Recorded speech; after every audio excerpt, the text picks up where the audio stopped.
We will scout out Rich Harden, courtesy of Suzuki. He's had 8 starts, 2-1.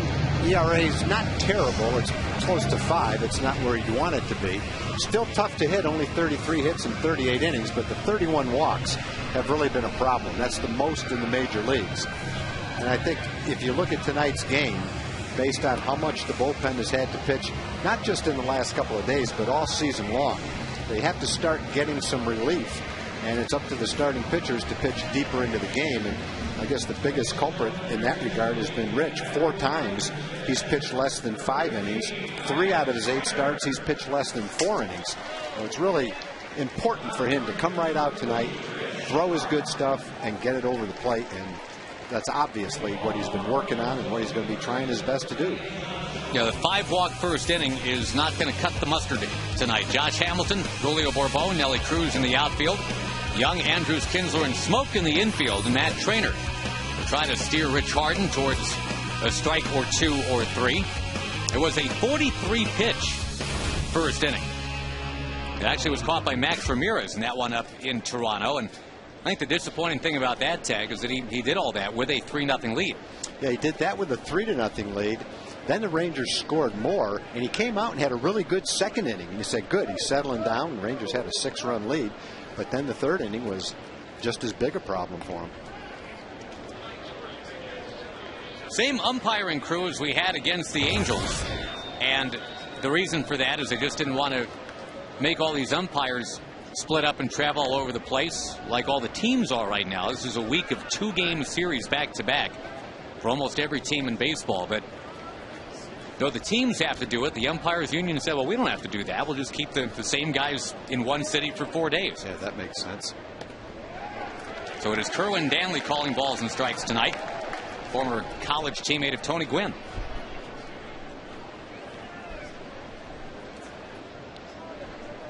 Pleasant night, 85 degrees at game time. Kinsler backing up, and he's going to take care of Corey Patterson. That was a good job by Rich. He got behind 2-0 and came back and threw 2 quality strikes at 92 and 93 miles an hour. Got the first batter. Head of the game. That's the way he's capable of throwing the ball. The surprising start for Ty Wigginton. 12 home runs. Only Paul Konerko has more. Last year in about 420 at-bats, he had 11 home runs. He's had a couple of years, 06, 08, where he had 24, 23 home runs. He's on pace, if he continues it, to have a lot more than that. He's probably going to be on pace to have the most at-bats he's ever had in a season, too. That'll be important for Rich. Throw something other than the fastball. That looked like a slider, and a good one. Good location with it.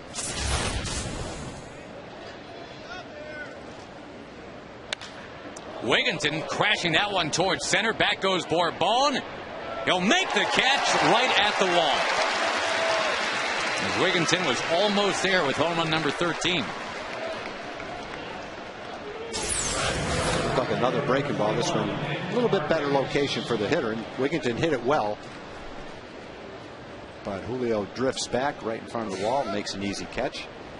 7 pitches, 2 outs. Good start for Rich. Only 38 innings pitched in his 8 starts. And that will tax a bullpen, no doubt. Strike to Nick Markakis. And good to see Rich at 93 here in the first inning, too. It is, because there's been a lot of times in the first inning where he's been around 88 or 89. And this is the velocity that he had in that highlight we showed from Oakland.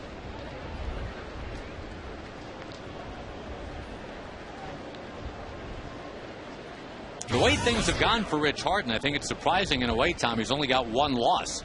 Got a batch of no decisions so far. That ball drilled foul.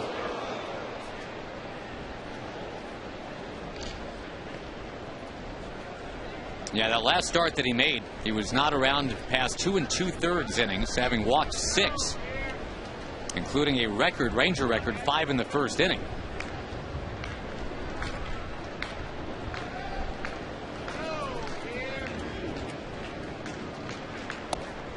It's a breezy night at the ballpark tonight. A little bit on the humid side as well, but no rain in the forecast. We should be okay.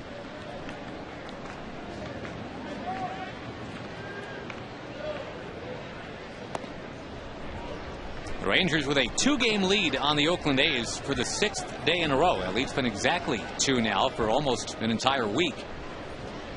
And in beating the Angels yesterday, LA is now 4.5 back.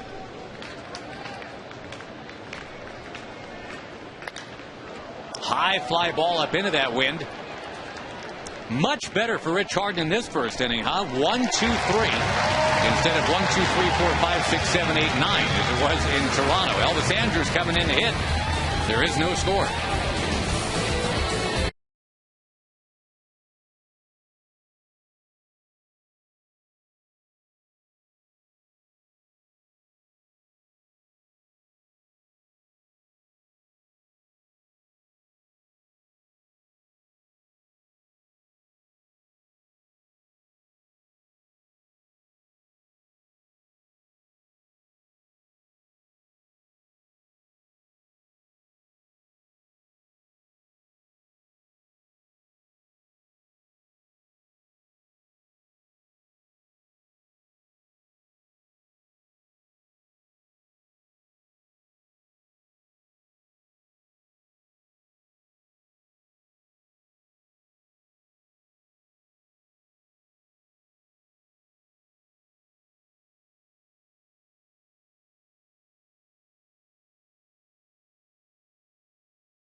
Inning, the Rangers coming up in the bottom of the first inning. That young man prevailed in his vision, apparently. Talked his parents into it. Rangers batting order brought to you by Southwest Airlines. Andrus Young and Kinsler, Vlad Guerrero and Josh Hamilton. Nelly Cruz and Justin Smoak, Matt Trainer and Julio Bourbon. And Jeremy Guthrie will get the start for the Baltimore Orioles tonight. He was dazzling in his last start, scouting him out here courtesy of Suzuki. Yeah, he's a good pitcher. His record doesn't reflect it because they haven't scored a lot of runs for him until his last 2 starts. His last 2 starts have been wins as well. Friday against Cleveland, 2 hits, only 1 run. Right-hand batters having a real struggle against him. They're only hitting 179. For the most part, he has kept the ball in the ballparks in 2010. Last year, he allowed a league-high 35 home runs and suffered a league-high 17 losses. Over to third for Miguel Tejada. 1 up, 1 down. So he has a good fastball. His fastball sinks. He throws strikes. Throws a lot of strikes. He's only walked 10 in 52 innings. Opponents are only hitting 236 against him. But in his first 6 starts, the Orioles only scored a total of 14 runs in those games. Lately, it's been better. 7 in one, 8 in another, and he's won both games. 3-hit night for Michael Young last night. He takes outside. Guthrie hasn't been pitching for all that long, but he's 30 years old. He was raised in the Mormon faith. He spent 2 years doing missionary work in Spain before he got going in college at Stanford.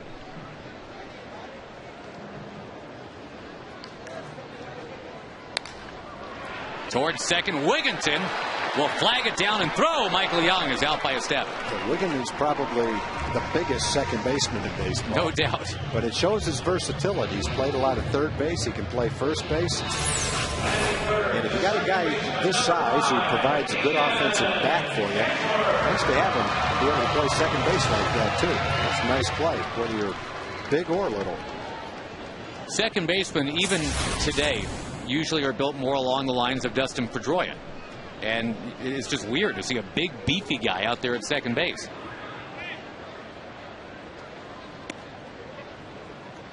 strike to Kinsler.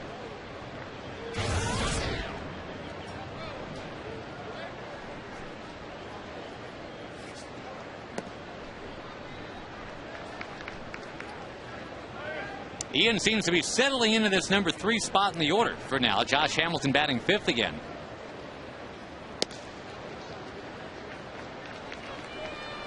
And Kinsler did produce last night, no doubt about it, when the Rangers were down 7-3. He began the Rangers down comeback trail. The home run that he hit was his first of the year. The Coors Light pulled a hard blast. Most part, he's been driving the ball to right field, but that was a situation where he's trying to hit home run. And got a pitch he could handle, and he did.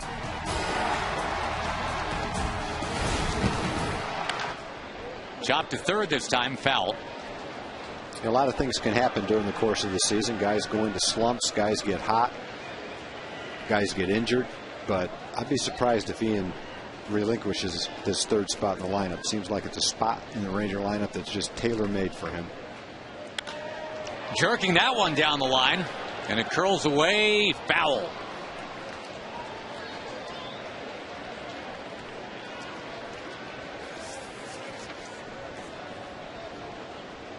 That's a nice spot to be in, right in between Michael Young and Vlad Guerrero. In on him this time, he pops it up. And Garrett Atkins, with Kinsler running right by him, makes the catch. Both teams down in order in the first, and there is no score.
All right, hello, Josh. Community Corner tonight. We have Tanja Lemire. She is with the Apples and Oranges Factory, a great organization that helps youth at risk and the homeless, right, Tanja? Yes, sir. What we do is that we fight childhood obesity awareness and with daycare centers and at-risk programs and homeless shelters. And if anyone is interested in volunteering, you can go to our website at www.apples7oranges.com. You can donate, or you can either volunteer and download a form. And just feel free to come in and welcome all of the children that we have here tonight at the Ranger Stadium. Very good. Well, best of luck. Thank you for coming out. Dollar Dog Night, how many are we going to eat tonight?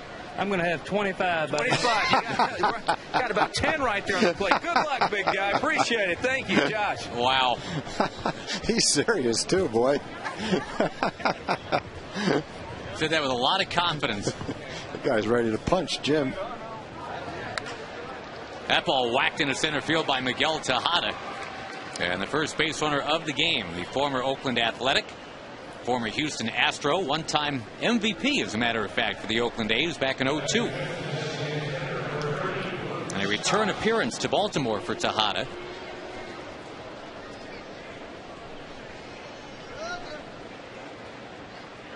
Tejada does put the ball in play like no one else. Last year, Taggy walked 3% of the time. Struck out 7% of the time. Otherwise, What does that leave? 90% of the time the ball was in play. Wow. Yeah, he's a good hitter, boy. Luke Scott had himself a night last night. Couple of home runs off Zach Greinke. And the Orioles came back, won that game in extra innings. Another no decision for our buddy Kevin Millwood, whose ERA is very good. But there he sits without a win in 2010.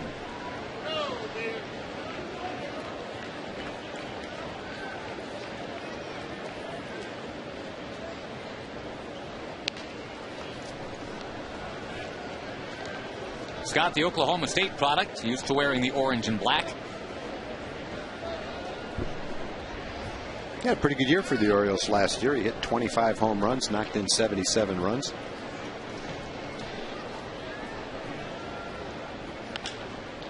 And sending that one in the left. Tejada comes around second and stops. Not going to run on Hamilton. 2 on, nobody out. And now we get a chance to see Matt Wieters.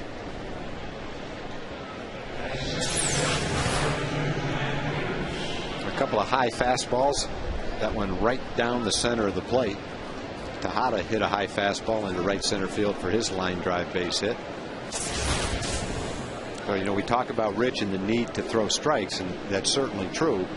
But at the same point in time, if you get hitters up there looking for a fastball and you give them a fastball in that area of the strike zone, then they've got a pretty good pitch to swing at, too. We saw that a bit with C.J. Wilson last night as well. Yeah, that's one of the few times this year where C.J. has thrown the ball in the middle of the plate, and he did it pretty much for 1 inning, and that's when they scored their 5 runs. You are looking at supposedly the savior of the Baltimore Orioles franchise, young Matt Wieters. One prospect, though, cannot save an entire organization. As the Tigers said when they were coming off their 119-loss season a few years ago, you don't turn a battleship around quickly. Not really an overnight fix. It's a long-term project, and they're willing to build it with a guy like Matt Wieters.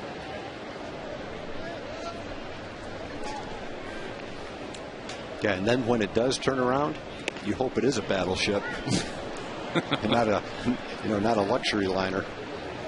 Well, the Orioles, I mean, they're ready for some smooth seas here either way. They're trying to avoid a 12th consecutive losing season. You talk about a once proud franchise that's just hit the skids. Haven't finished with a winning record since going wire to wire back in 1997. Dave Tremblay is a manager now. And obviously all this hasn't been on his watch, but 08 and 09, their first last place finishes since 1988, the year they started out 0-21. Tampa Bay had the long-term lease on last place in the AL East ever since their inception, but of course in 08 the Rays vaulted from last to first to the World Series. Wieters with a rip, and down he goes. Rich Harden needed that. And there's exactly what we're talking about. There's the good velocity and a fastball for a strike, but he throws it at a part of the plate right on the inside corner that's difficult for the hitter to handle. That's not in the hitter's zone within the strike zone. That tied him up and he missed it.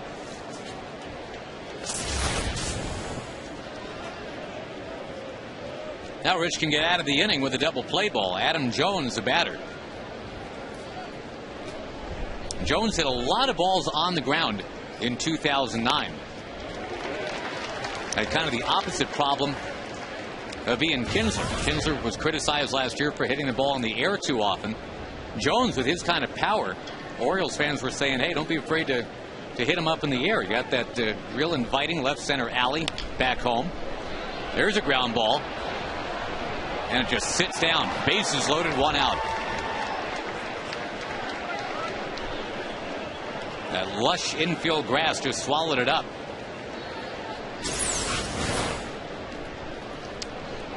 At a lot of fields, that ball with a little spin on it might roll foul, but that grass is plush. We've seen the Rangers benefit from that on a couple infield hits and a couple of bunts, and that one helped the Orioles. Garrett Atkins is off to a tough start, but he's due. He's a batter here for the Orioles with the bases loaded.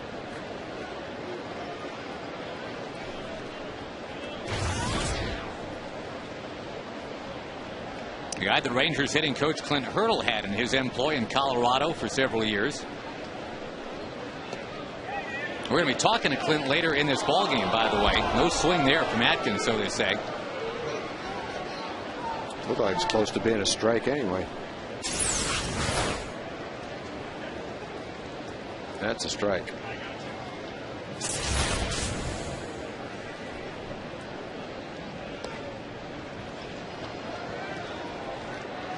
Count goes to 2-0, and Atkins, a guy that had as many as 120 runs batted in for the Rockies.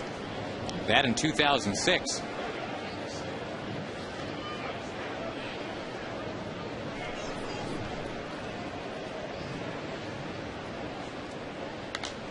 Swinging here, and it's foul.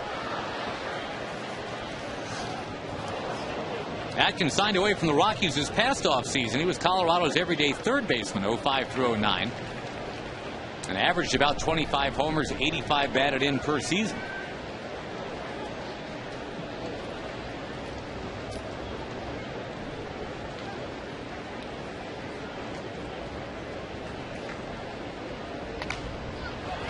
Again out of play, 2-2.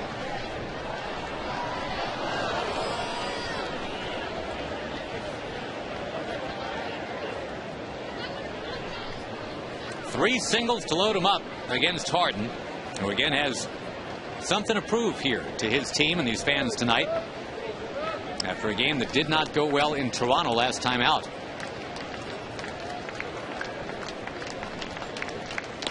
Got him!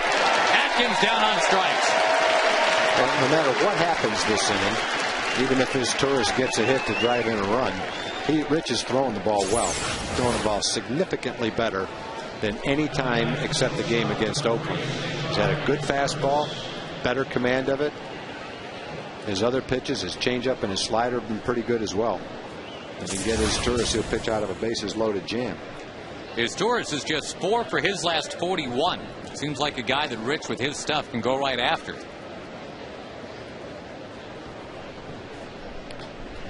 And he does go after him. Foul ball for strike one.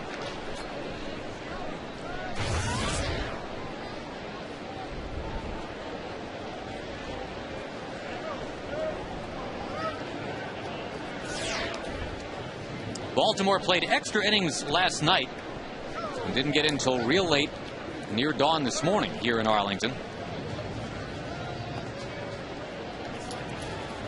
And we mentioned the O's have been playing better of late. 500 team since that awful start. They were 2-16 3 weeks into the year.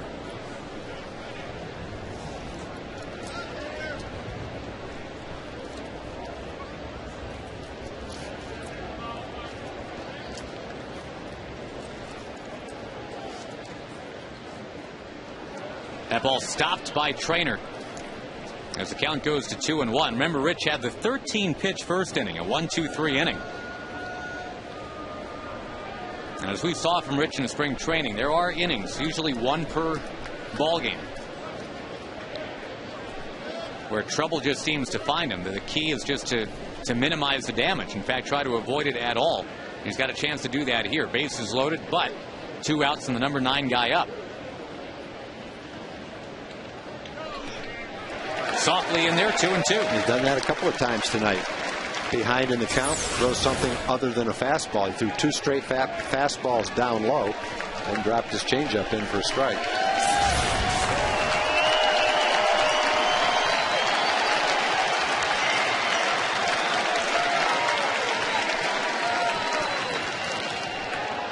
Popped beyond Elvis Andrus.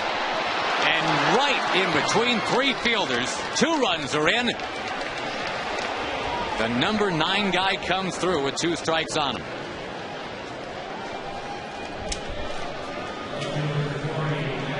Boy, the last 2 hits, Adam Jones just dribbles one up near third. Now his tourist, a little bloop shot. And it drops right in between Hamilton, Bourbon, and Andrews. And not much you can do about that. He made a good pitch. He threw a quality strike. And the result was that little blooper that found a hole.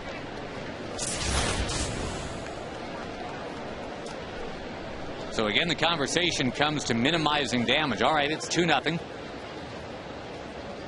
But you keep it there. Don't make a mistake to Corey Patterson, a guy that is off to a real nice start since coming up from AAA. Corey Patterson's brother Eric had a couple of home runs against the Rangers when the Rangers and A's got together.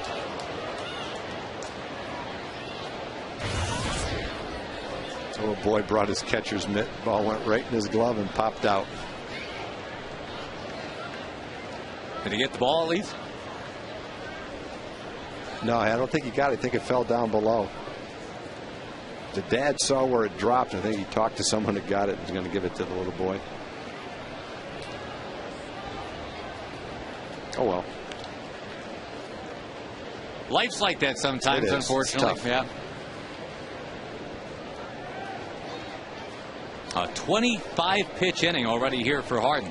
You know, and it's, I guess, an unusual inning for Rich. He hasn't walked anybody. He's thrown a lot of strikes. They have a couple line drives and a couple little cheap hits. But he's throwing the ball well. Generally, when Rich has pretty good stuff and he's throwing strikes, he doesn't give up 4 hits in an inning. Although I'll call it 2 hits and 2 soft hits. A little infield hit and a blooper. Well, the Orioles had been 3 for their last 25 with runners in scoring position. Those 2 hits, cheap as they might have been, make them 2 for 2 in this inning. And again, they're getting Harden's pitch count up early.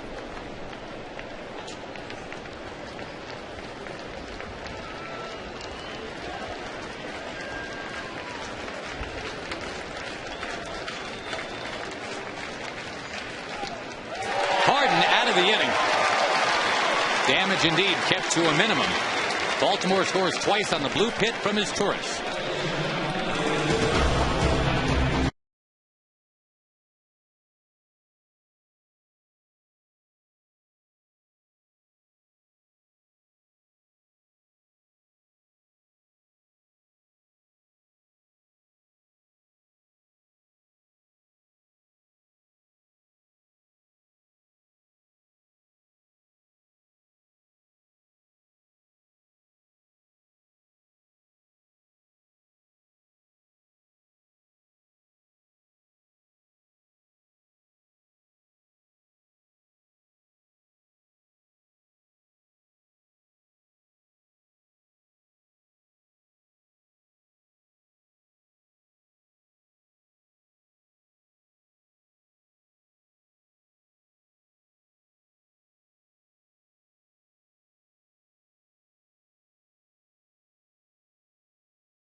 Vlad Guerrero leads it off for the Rangers in the bottom of the 2nd inning.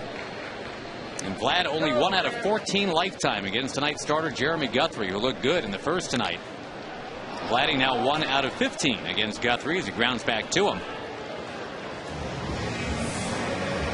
Cesar is Taurus with a blue pit to give the O's a 2-0 lead tonight. Josh Hamilton, who had a couple of hits in yesterday's very exciting 8-7 win.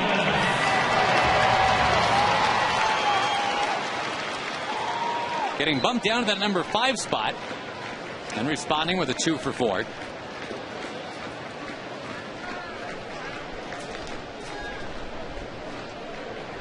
Josh Hamilton provides our Geico quote. Yeah, he might not hit in the first inning is the big difference, he figures. Hitting here, driving it, center field, at the wall, gone. Home run, Hamilton. And that's some good hitting right there, because Guthrie started him off with a curveball and then threw him a 93-mile-an-hour fastball in, and Josh launched it.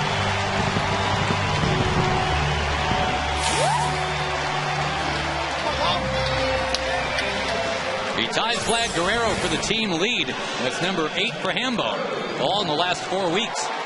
Nice hitting right there by Josh. Well, I mentioned Guthrie led the American League allowing home runs a year ago. Just like that, it's 2-1.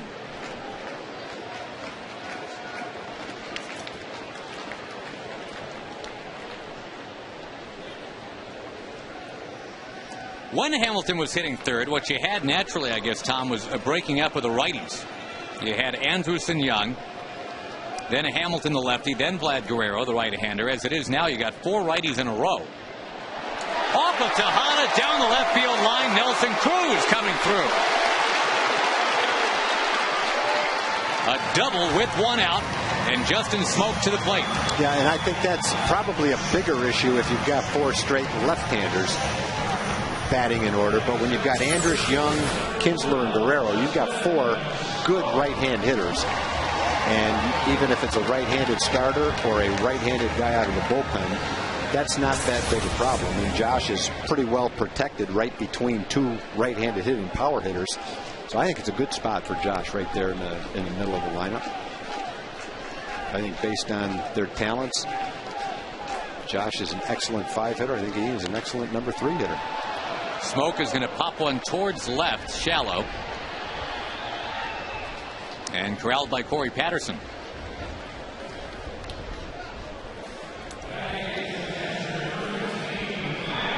That's rare for Justin to go after a first one.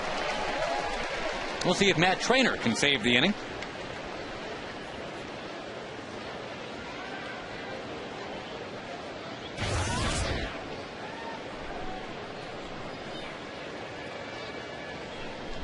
Matt's batting average falling down under 200 now.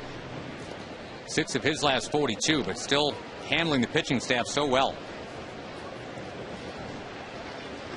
A guy that wasn't even in the organization until about St. Patrick's Day.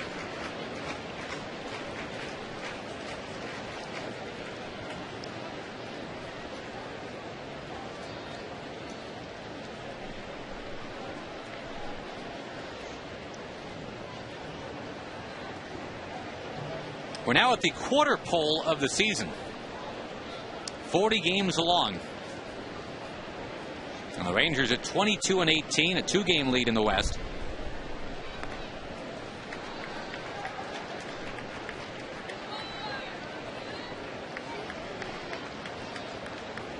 Got Oklahoma City with a nearly identical record. Frisco a nearly identical record. Everybody from AA to AAA to the major leagues right now. A round of 4 games over.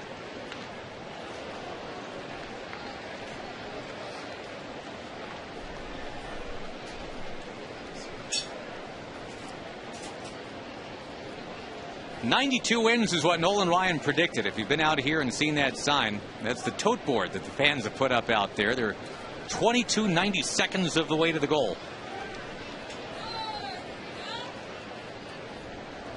Big lead, runner going, nobody covering third yet, and a diving save by Tejada. Otherwise, that's a 2-2 game. That was very close to a 2-2 game. What an athletic play by Tejada.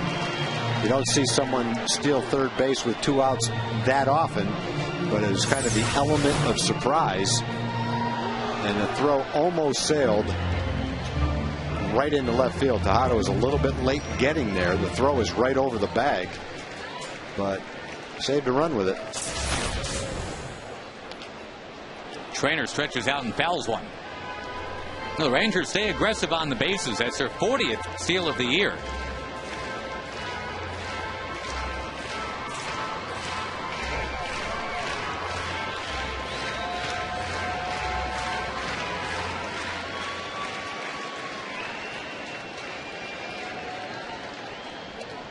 Taken, and Trainer down on strikes. Not a fan of the call. The Josh Hamilton homer, though, has the Rangers on the board. It's 2-1 Baltimore with the third on approach.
Minutes can save you 15% on car insurance, and by AT&T. Find out more of what's possible at att.com. AT&T Rethink Possible. Well, the Rangers on the board now. It's a 2-1 game. That has to make for a happy hitting coach now that the Rangers are not getting it shut out. That's Josh Hamilton doing that. And Mr. Hurdle, thank you for joining us. Josh Hamilton did not have a good series in Toronto, obviously, but back home, day off, clear head. Looks like he's right back to where he needs to be. Well, he made some adjustments on the day off. We took some extended time in the cage, tried to find a way to slow him down. His first move to slow down, and then just to get set in his hands in a hitting position and just bring the barrel. And he had to go up there with some bad intentions, and he's had some progress since we got back home. Well, that at bat must have been a very pleasing one for him and you, when starts him off with an off-speed pitch, and that was a good fastball on the inside part of the plate. And he launched it. He did, and the swing to start the at-bat off, we've seen a lot of de-acceleration from some off-speed pitches, and that when he got his hands in a good hitting position, he maintained bat speed throughout the swing. Then he got a fastball that he stayed inside, drove to center field. That thing you talk to Little League kids about, hit it back where it came from, hit it back at the pitcher, and there's a lot of rewards in a big part of the ballpark. Ty Wigginton, the batter here, chatting with Clint Hurdle. Do you find sometimes that the big league hitters, Clint, do respond when you just kind of put things in that kind of parlance? So you just kind of slow it down, simplify it a little bit, just like you said. Well, I've been fortunate that I've had a lot of different hitting instructors, and I get some experience in the game on the hitting side of things. And the simpler you can keep things in context, the better off they're going to be served. We try and implement maybe one thing, a homestand, for somebody to really focus and work on. And for Josh, this homestand, it's been when his front foot hits the ground to have his hands over his back leg in a hitting position. 3 hits in his last 4 at-bats going back to yesterday, and the home run tonight. Ty Wigginton chops one near third. Justin Smoak with the stretch, and I'm going to ask you about Justin Smoak, another one of your pupils, and you've had a chance to work with him for a month now. Your thoughts about a kid who's still just 23, but obviously proving some things already. He's doing some good things. The thing we were striving for is more consistency with the at-bats. Obviously, we'd like to see more production from the right side, but it's a timing issue for him also, The mind speeds things up, and we're trying to find a way for him to slow his heartbeat down there, stay geared up for the fastball. They have been throwing a lot of off-speed pitches early in counts. When you can stay off those pitches, work with some offensive counts, you got a better chance to get that fastball and drive it. Right now, you saw first pitch change up his last at bat. He's a little bit out in front of him, got underneath. He's just, it's the learning curve up here sometimes is a challenge, and we've seen that barrel show up, though. We've seen it show up on a 97-mile-an-hour fastball. He drove a ball right field. We saw him pound the ball in Oakland from the right side of the plate deep, so we'd like to see more consistency, gap-to-gap power. The one thing that he has done well, when the counts have been strung out, he's gotten some walks, finding his way on base. Rip and a miss here by Nick Markakis. And Clint, what about the change in the batting order? Ian going to third, Josh going to fifth. It's not like someone's been demoted to the bottom of the order. It seems like both guys are really tailor-made for the new spots in the lineup. What are your thoughts on that? I would agree. Walsh and I had that conversation. And the more guys you can stick in front of your quarto bate, your cleanup hitter, guys that can get on base. And Kinsler's done a great job of that since he's rejoined the club. Gives you a better chance to build a big inning. And Kinsler's a tough out, well documented what he's been able to accomplish in the game. He showed up in a good place here. He's really flattened his swing out, not as many fly balls, taking the walks when they're hitting the ball the other way. And now it gives us a chance to split the right-handers with Vladdy and Nelson with a big left-handed bat right there. And both guys just need to show up, do the things they're capable of doing, and it's going to make the lineup strong. Let me ask you about your Quattro Bate. Vlad Guerrero, you've seen him now up close for 12 weeks, going back to spring training. And, as fans and as broadcasters, we just sometimes simply marvel at some of the things he's able to do. Do you, as a hitting coach, do you marvel? Or, how do you approach Vlad Guerrero?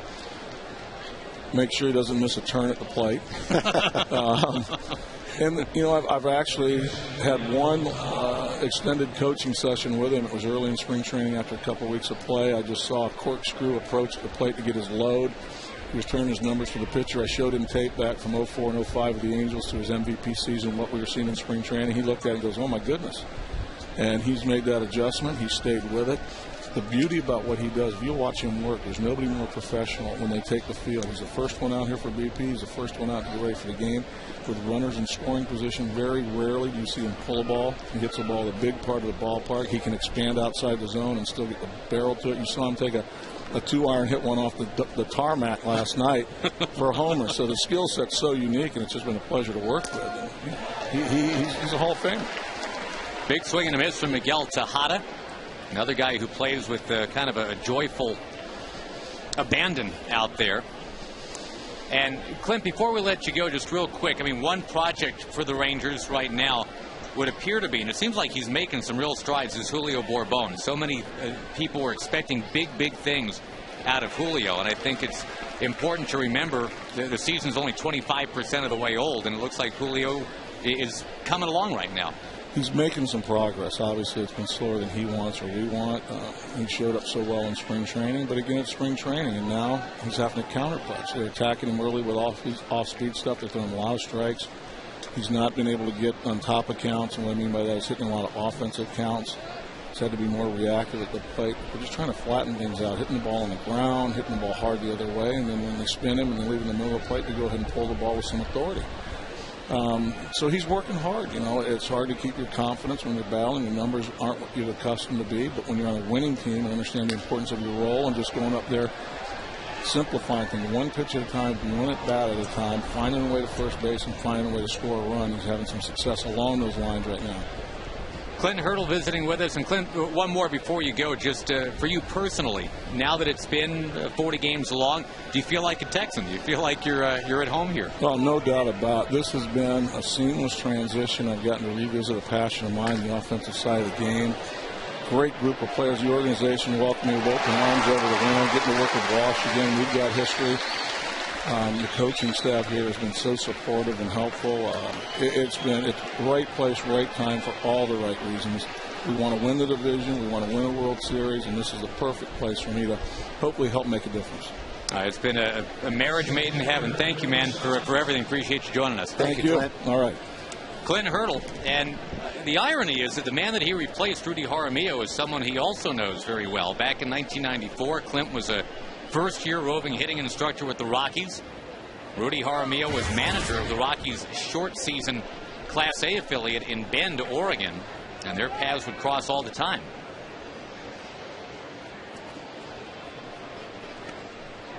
Rip and a miss by Luke Scott after Miguel Tejada tomahawked one into right center. Here's the last pitch to Scott.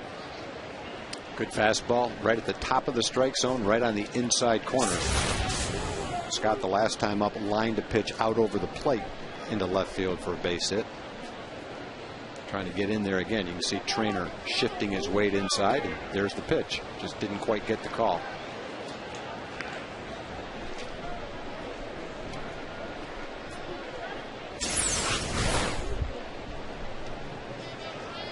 A little bit inside, just missed. If you want to miss, that's where you miss. That side of the plate, not toward the middle of the plate. Caught the outside edge. That's a tough combination for a pitcher when you're facing 92-mile-an-hour fastballs in, and then bang right on the outside corner like that.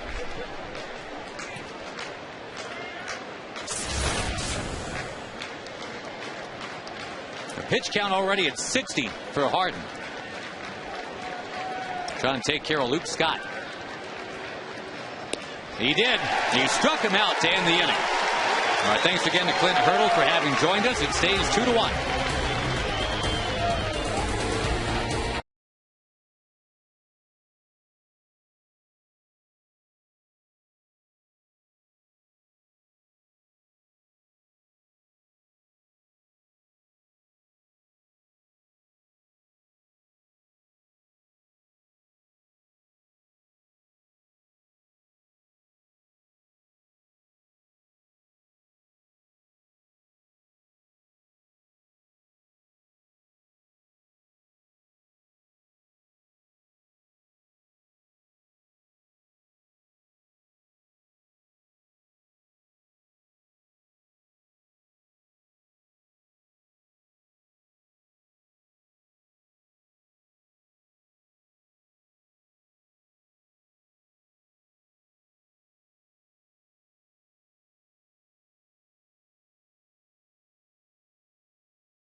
And folks, voting is open for the 2010 All-Star Game in Anaheim. Help send your favorite Rangers to this year's game by voting up to 25 times at TexasRangers.com. Vote early and vote often. Julio Bourbon showing bunt will take outside. Rangers on the board with a Josh Hamilton homer.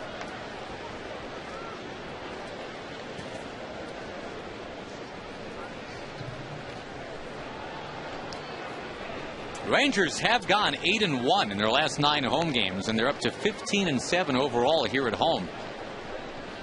Only the 1996 playoff team got out any better than that at 16-6 at home.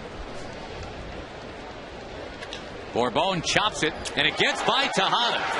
Julio Bourbon is safe at first base.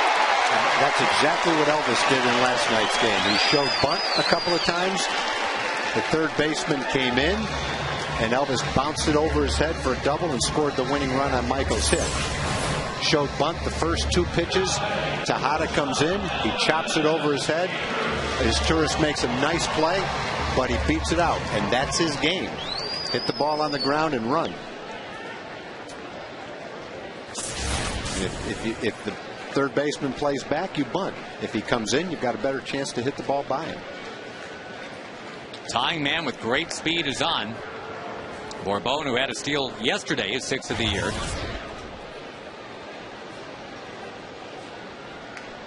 Elvis Andrus leads the team in steals. He has 14. That's 3rd in the AL.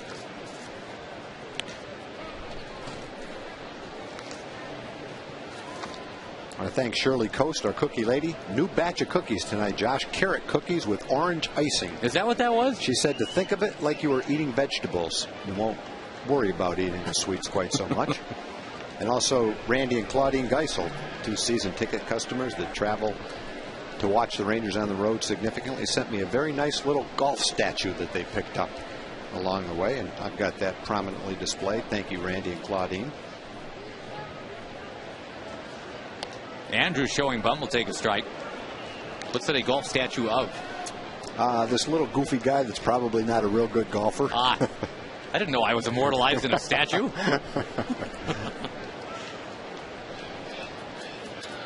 How about Brennan Bosch of the Tigers? 442, the rookie for Detroit that made his debut right here. It's early, but that kid has a good swing. He's a big, strong left-hand hitter with power and a good swing. I think he's got a chance to be a force for them. Time granted to Elvis Andrus. That pitch didn't count.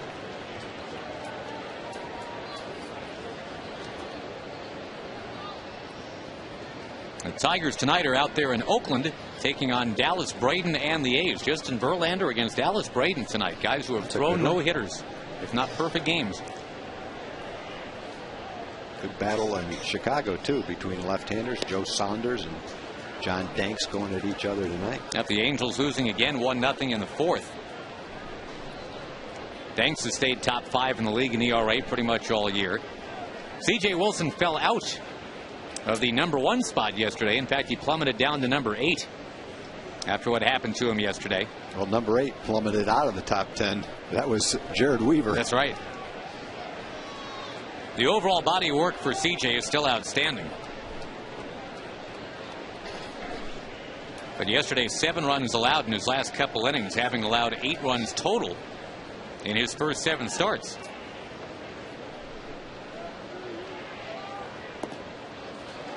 Here's where Elvis goes to work so well. Behind in the count, no balls, 2 strikes. And he's not trying to pull a double down the line. He's just trying to hit the ball back through the middle, like Clint Hurdle was talking about. Hit it where it came from. Came from the pitcher's hand. Don't try to pull it. Just go back through the middle with it. Fight it off. Been doing a lot of that. You've always wanted to catch a foul ball. I would say during an Elvis Andrus at bat, especially if there's 2 strikes on Elvis, just hurry up, get about 30-40 rows back behind the Rangers dugout. You got a shot. Yep, good call, no doubt.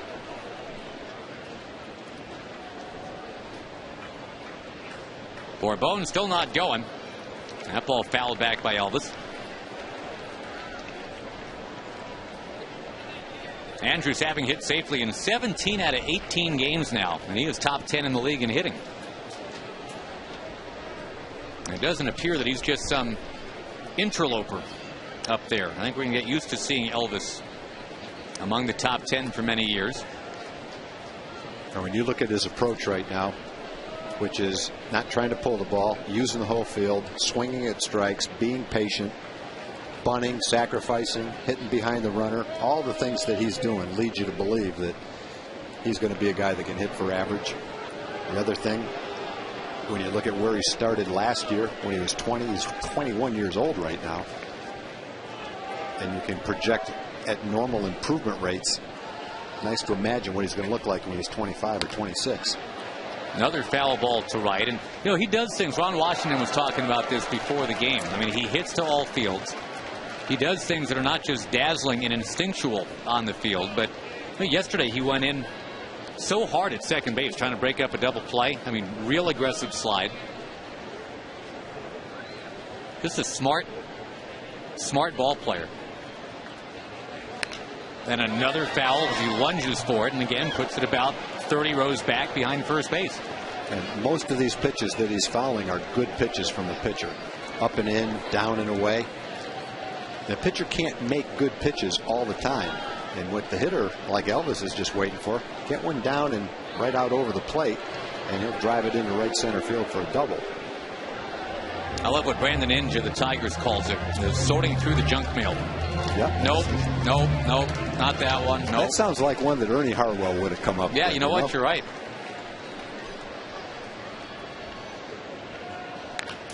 After all that, a slowly hit bouncer. And Elvis Andrus will beat it out for a fielder's choice. Rangers simply replace one speedy base runner with another.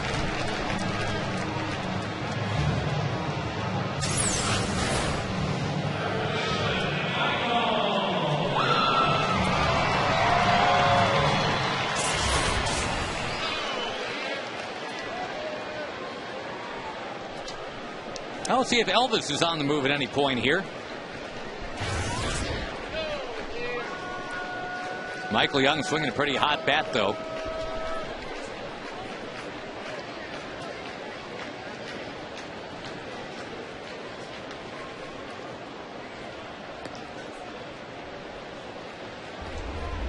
Michael continues to climb the tote board in many categories for the Rangers. Your forward leaderboard. Now 4th in runs batted in.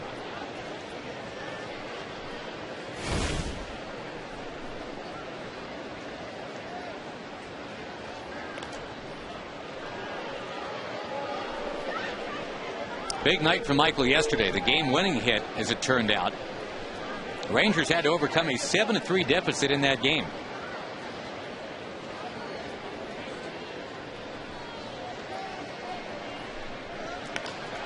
Line to foul towards that Ranger dugout. That's why they put the screen up. That was a good idea.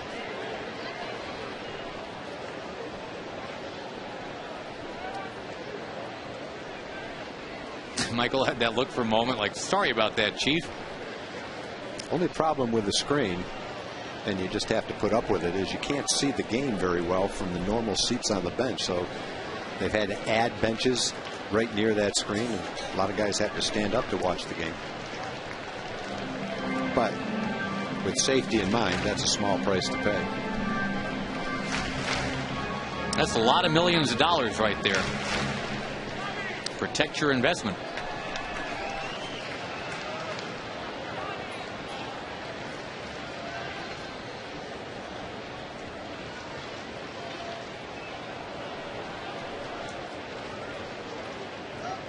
Rangers got the Josh Hamilton homer last inning. Now trying to tie or take the lead here in the 3rd.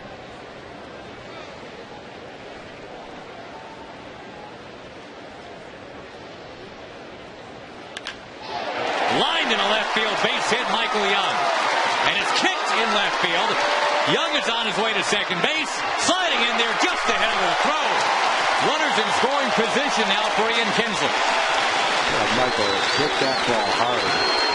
Hit a ball like that against the Angels. It was a little bit lower than Brandon Wood. One hopped it and turned it into a double play, but he jumped on that inside fastball. He's been killing the ball the last couple of days.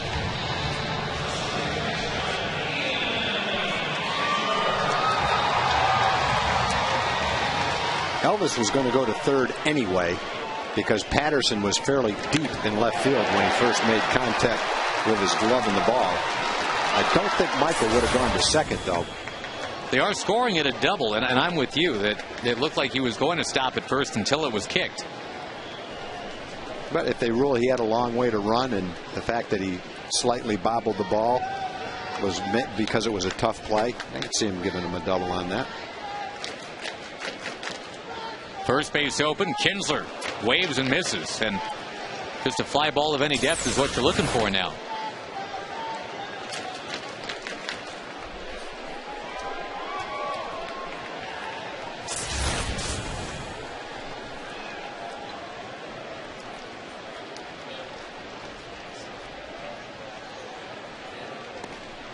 Well, that's a tough at bat right there for Kinsler. 2nd and 3rd, and unable to bring Elvis in. 3 and out. Boy, those are 3 good sinkers. That last ball sunk 3 or 4 inches. With good velocity, and he threw it right where he wanted to, too.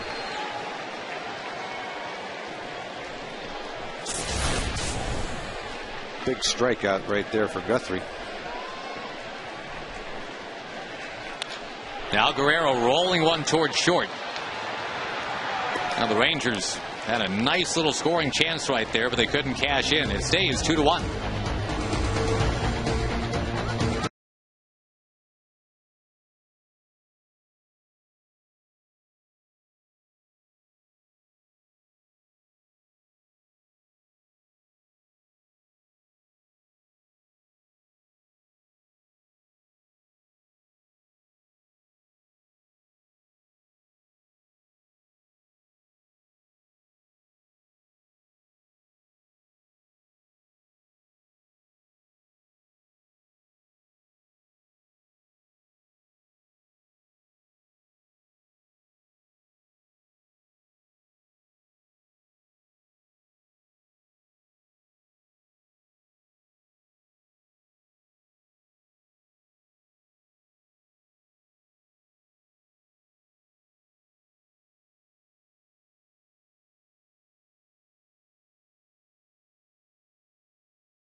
High school teammates will be getting together. Highly touted as they are, Justin Smoke and Matt Wieters. You're seeing video from back in Goose Creek, South Carolina, Stratford High School. Justin Smoke occasionally closed out games on the mound. So did Matt Wieters. And both could hit, no doubt about that. Didn't know Justin Smoke could strike you out with a curveball. Big old curveball. He pumped up, too. Stratford High School in South Carolina, the state champions, as you might remember, or might surmise anyway. Even if you know nothing about South Carolina high school baseball, you got two future major league players on one high school team. Would not be a stunner if they went all the way. Especially when they both can hit and they both can pitch. Wieters trying to get on to catch up with Justin Smoke. Wieters was on the cover of Sports Illustrated this past March.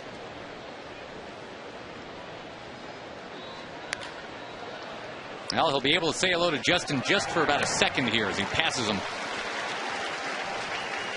1 up, 1 down in the 4th inning. Rich Harden gave up the 2-run bloop single to the number 9 hitter Cesar Asturias in the 2nd. And that's it.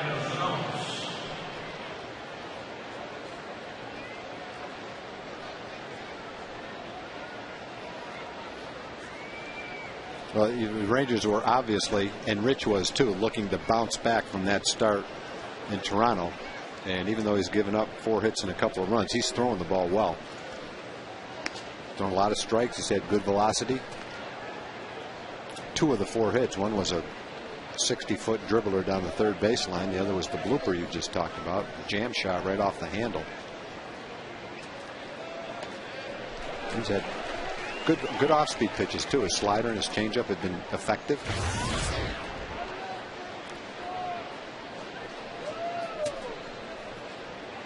Looked like he had taken care of this guy, Adam Jones, in the 2nd inning. Just a little dribbler, about 30 or 40 feet up the 3rd base line, but it went for a base hit.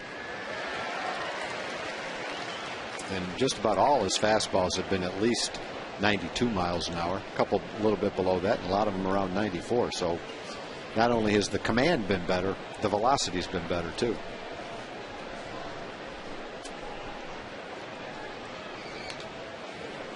Yeah, fastball at 94. Jones got a little bit of it.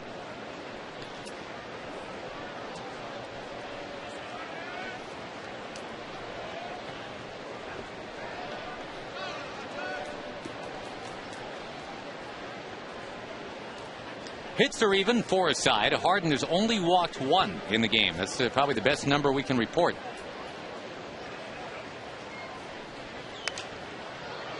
After he walked 5 just in the 1st inning in that game in Toronto.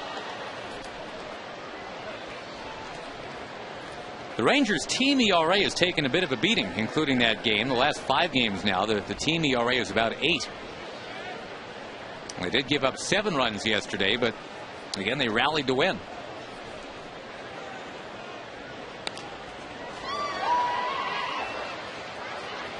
Neftali Feliz, another save yesterday, tag number 11. And every save from here on in just adds to his own Rangers rookie record. Well, there's probably not a lot of teams that have a real high save total because not many rookies get a chance to be a closer. Most of them have to work into that role. High fly ball. Bourboin will take command, out number 2. Folks, don't forget on Sunday, the Rangers and the Cubs, a 105 first pitch, and the first 8,500 fans 13 and under receive a Rangers pillowcase. Be sure to buy in advance for all the Cubs games this weekend. TexasRangers.com to get it done, or call 972-RANGERS. Fireworks after the game Friday.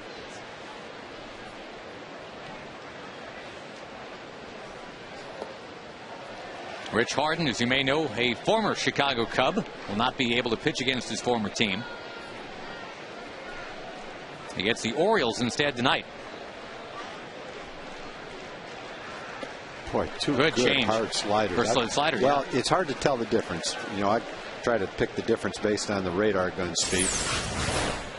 because his changeup a lot of times will do exactly that. If you just watch the ball, that looks like a slider. Could have been a changeup. That one's a fastball, and whoop, just missed. 95 miles an hour. He's really throwing the ball. We showed his outing against Oakland, a lot of the highlights from that. And the stuff that he has tonight and the velocity that he has, this is very similar to the way he threw the ball against Oakland.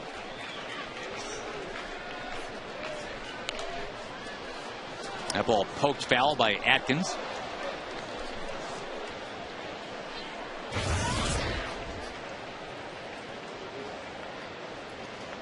The Orioles have some better hitters in their lineup than Oakland had, too. Wigginton, Markakis, Tejada. Oakland didn't have anybody like those three guys. That ball popped towards right. And that is looking like 5 straight now, retired by Rich Harden. Bottom of the 4th coming up. Josh Hamilton will lead it off. Nelly Cruz to follow. It's 2-1.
Trivia question very quickly.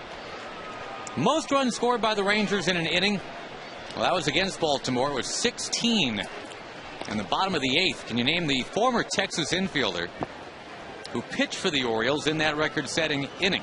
A 99-pitch inning. Answer coming up very soon. Josh Hamilton's already got a home run.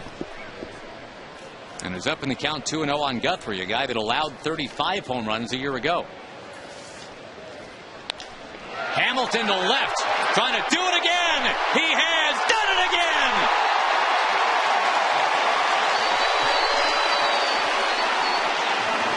Now they're going to say, at least for now, that's a double.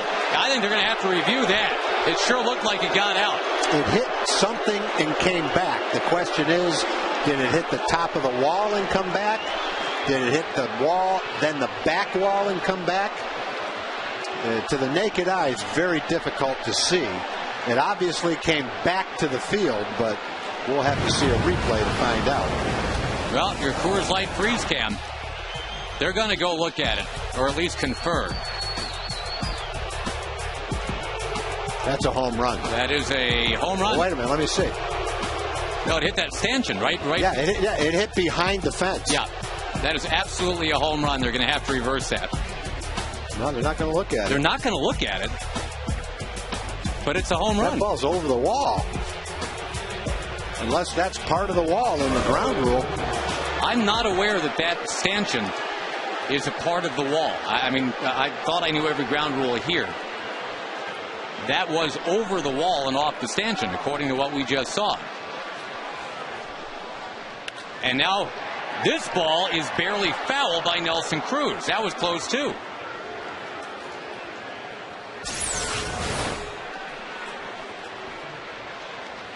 That ball hit the back wall, and unless that thing is part of the ground rule. Yeah, that support beam, that's what it hit. Yeah, that did not hit the top of the wall. I'm just stunned that they didn't. I mean, that's why replay is allowed now, is for exactly that.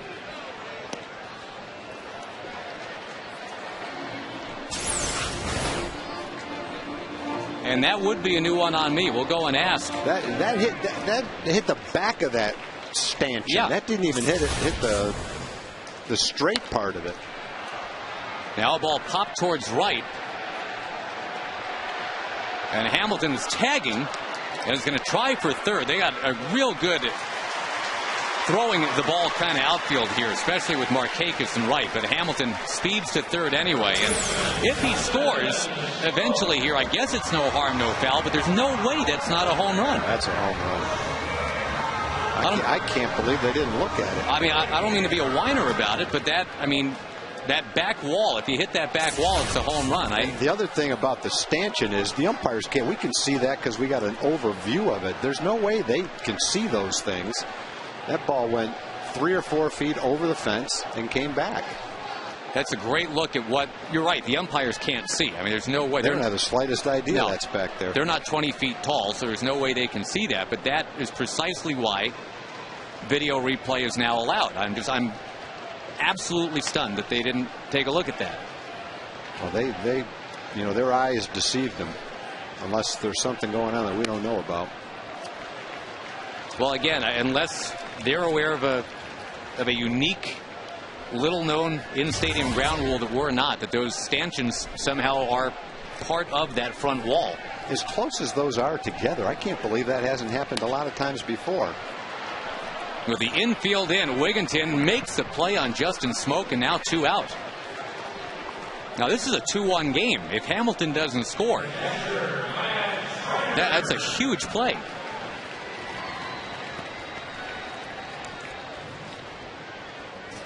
The only thing I can think of is that the umpire said they were absolutely sure. I'm not going to check on it. That hit the top of the wall.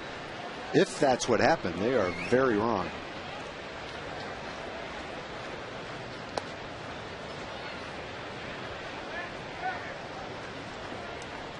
And Hamilton, it sure looked like, had home run number 9. Also, if you're scoring at home, Michael Young was credited with a single and moved to second on E7. I thought they might change that. Yep. Wow, still 2-1 for now. Another near double down that left field line. Nelly Cruz had just missed down there too. You don't, regardless of whether the ball's a home run, you don't want to strand for the second inning in a row a man at third base with less than 2 outs. Rangers had second and third last inning and 1 out, couldn't score. Third and 1 out this inning and haven't scored yet.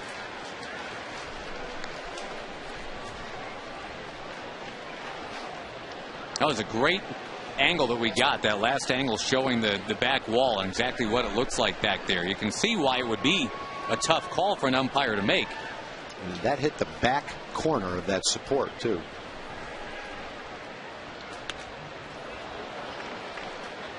Well, again, there's poetic justice anyway, or justice if somehow Hamilton comes on in. But yeah, that very back support beam hit one of those and came flying back. Good thing for Josh is he's hit a 93-mile-an-hour fastball in for a home run and waited on an off-speed pitch and technically hit another home run.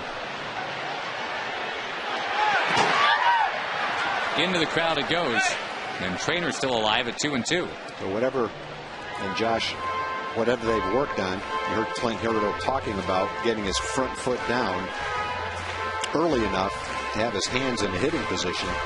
He has definitely done that so far in this game.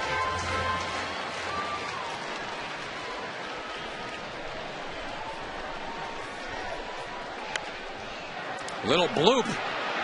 It's going to fall, and Guthrie's got to cover. He does, and the Rangers, it was tough to think they weren't robbed in that inning. It's 2-1 Baltimore.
Eventually, Manny Alexander finished it up, and it did not go well. 19 batters in that inning, 16 runs on 8 hits, 8 walks.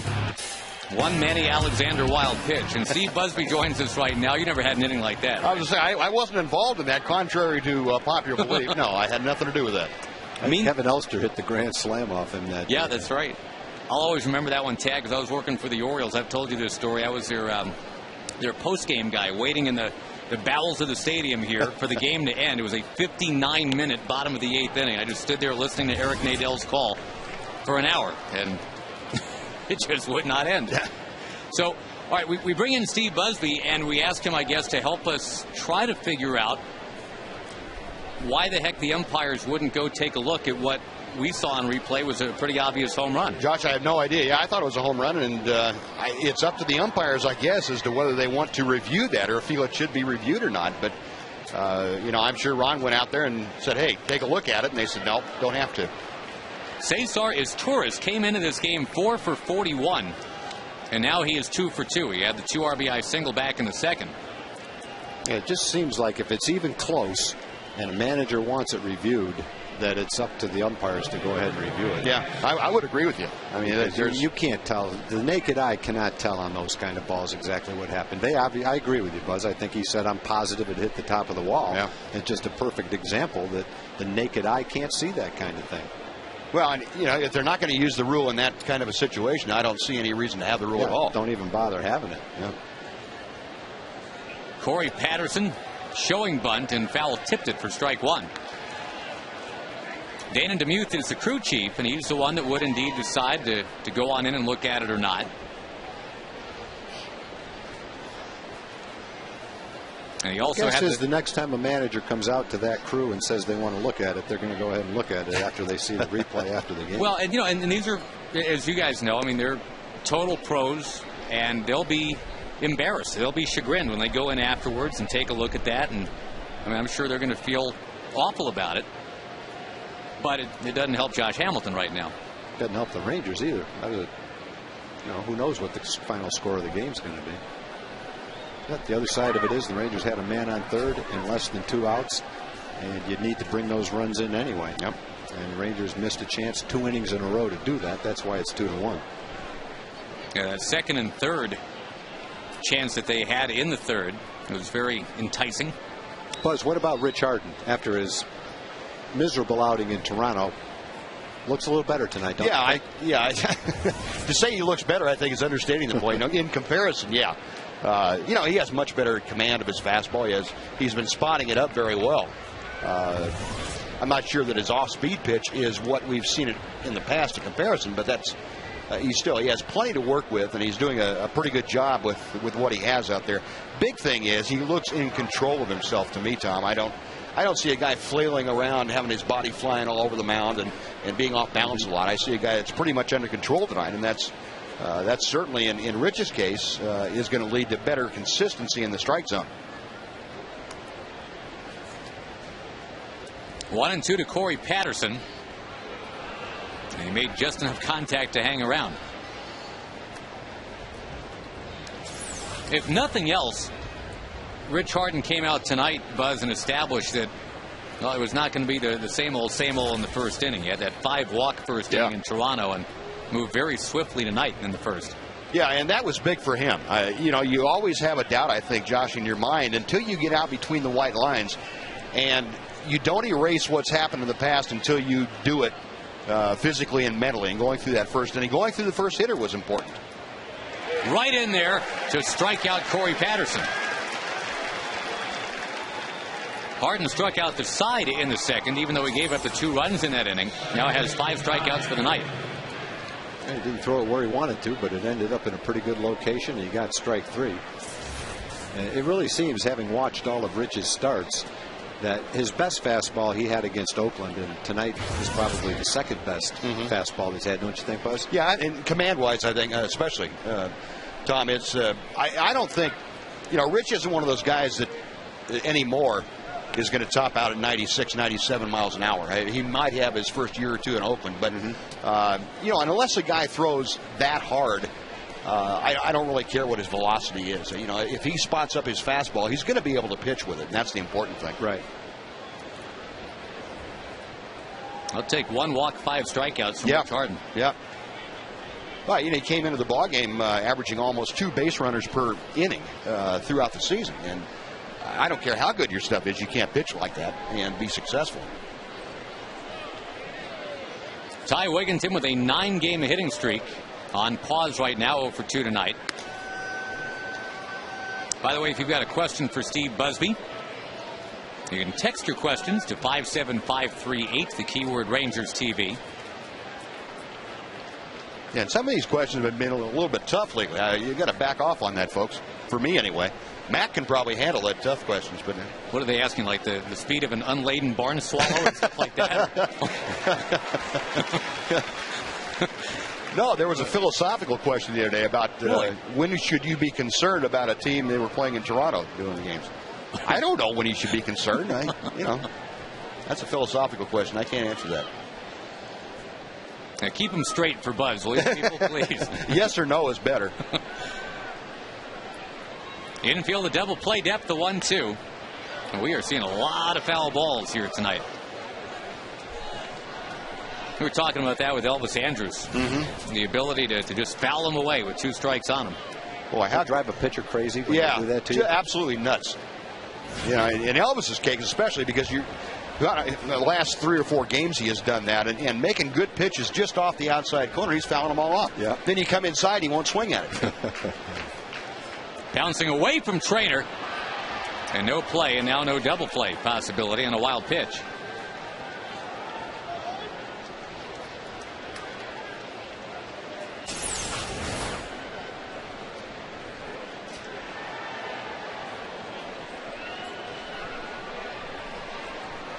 Oh, Matt got down, blocked it, and just kind of kicked off his chest protector away from him. Not much you could do about that.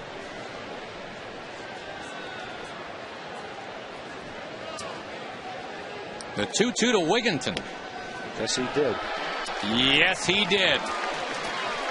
And Ty Wigginton will kind of refute that a little bit, but he's not about to have that overturned. He's telling the umpire he should have asked for help. Let the first base umpire call it. I don't think he felt like he needed help. These umpires have not been known for asking for help. They don't want help tonight. No, we've seen everything so far, and we've gotten it right. Don't need help on that. That one, I think, is going to be called probably about 50-50. He went right to the edge. Here's Nick Markakis, and a ground ball. Kinsler's got to cut it off. He does, and now has no play.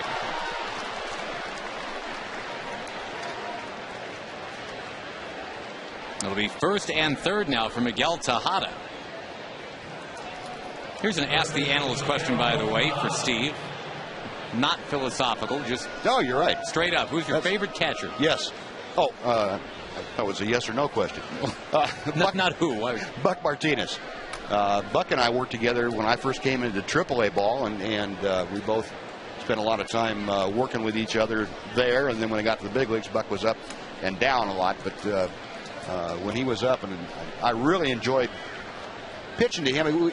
Unfortunately for him, we thought on the same wavelength, and that I know he was a little disgusted with that from time to time. No, you know, I always thought honestly that a catcher's main job, as far as I was concerned as a pitcher, was to be able to tell when my concentration, my focus was wandering a little bit, and come out and either give me a kick in the rear end or pat me on the back or something to get me focused back into what I was supposed to do. Seems like Buck would be very good at that. Yeah, he was. We just saw Buck up in Toronto now, an announcer for the Blue Jays. Of course, a one-time manager, too.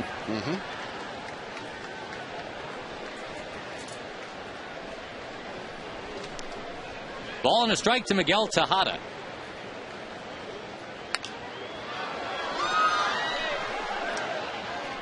And the Rangers will have 9-1-2 in the order coming up in the bottom of the 5th. Bourbon and Andrews setting up Young.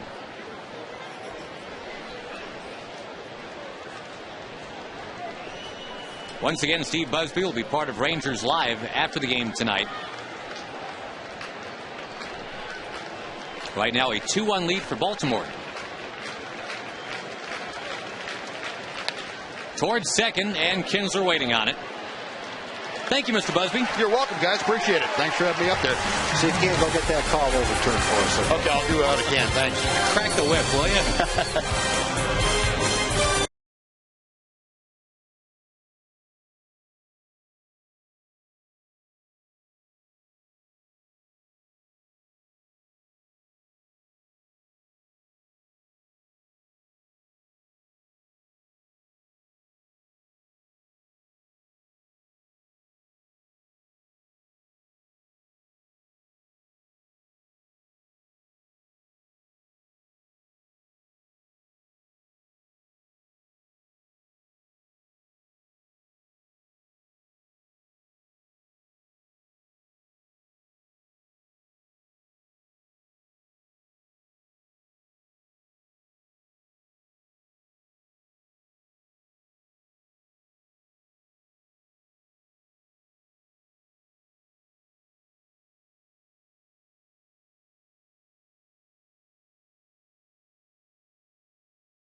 Of the 5th inning, and Baltimore is still leading 2-1. They got that blue hit from Cesar's Torres in the second with the bases loaded and 2 out.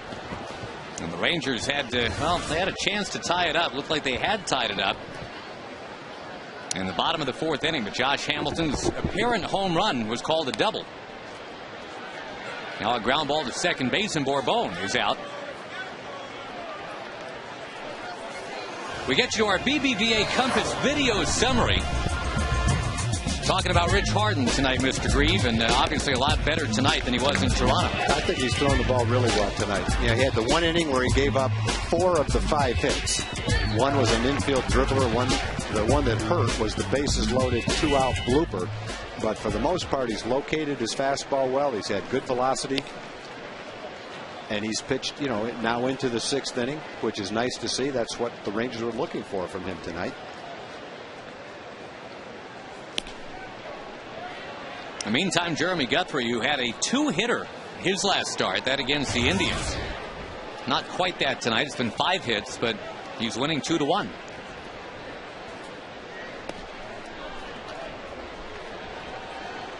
And if history holds here, here's where Elvis starts to go to work. Couple strikes on him.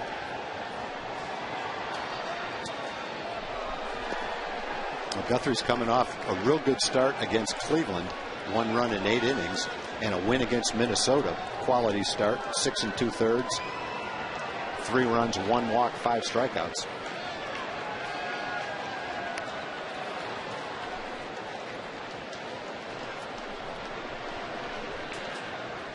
A couple guys now back-to-back in the order.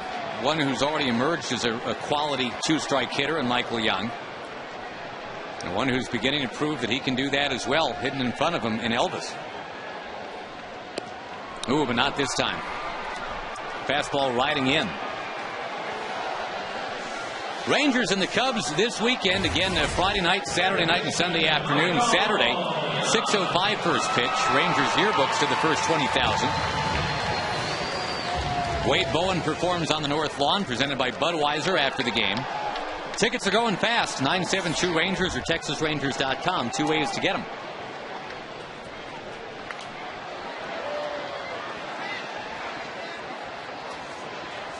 Cubs are leading the Phillies tonight 2-1 in the 9th, by the way. Right now they're 18-22. That's the opposite of what the Rangers are, 22-18.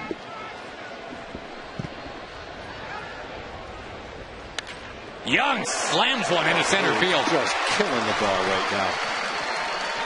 They're leaving some balls up to him the last 2 or 3 days, and he is hitting a rope almost every time up. This ball comes perilously close to Guthrie. Look at that. Well, Guthrie's in great fielding position, too. He's square to the pitcher, and he's got his glove up, but unfortunately he was ducking and got out of the way.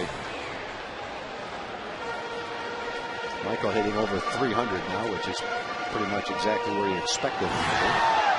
Yep, he and Elvis both. Andy and Kinsler and Vlad Guerrero. First 4 hitters now for the Rangers over 300.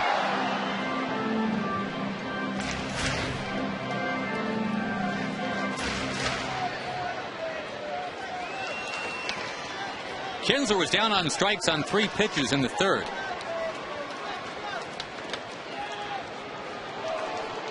Had the big home run last night to start the Rangers' comeback.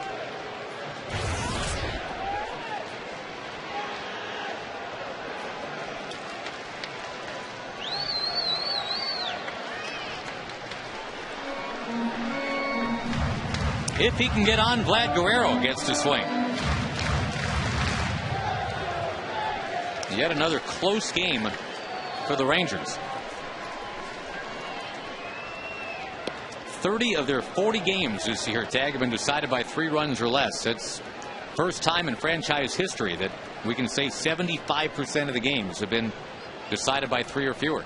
Well, it really feels that way. It just feels like broadcasting the games. You're on the edge of your seat every game, all the way through it. No relaxing.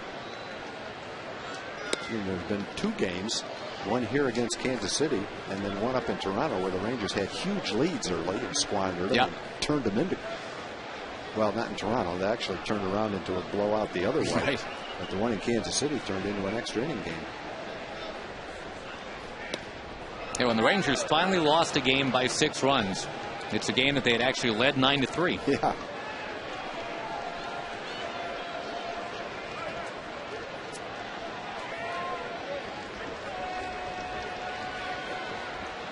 The 2-2 pitch, and Kinsler will bang it into left. Guerrero is coming up with a chance to make a difference now.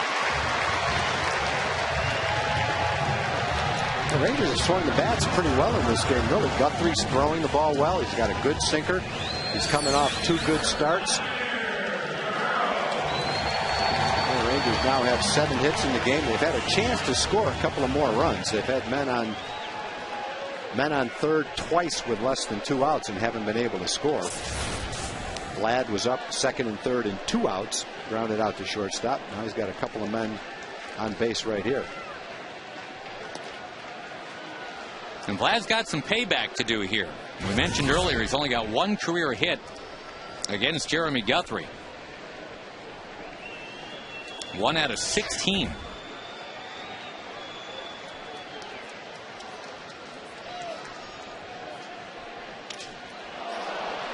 Chopped towards second. Wigginton will make the play on Vlad. The Rangers strand a couple, and at the end of 5, they trail it 2-1.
U.S. Army. There's strong, then there's Army strong. See strength like no other at GoArmy.com, and by Chevy, proud to support youth baseball programs in your community.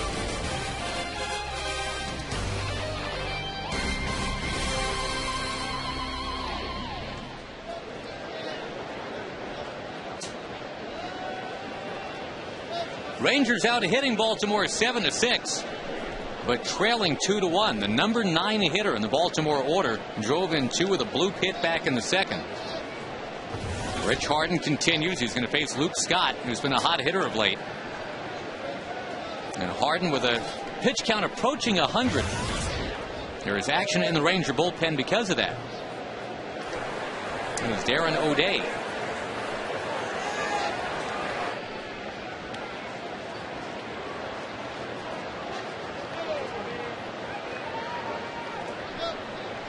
Harden has only walked 1 batter tonight. And that is a welcome thing to talk about. He has struck out a half dozen. Towering pop-up here from Luke Scott. Back into the crowd.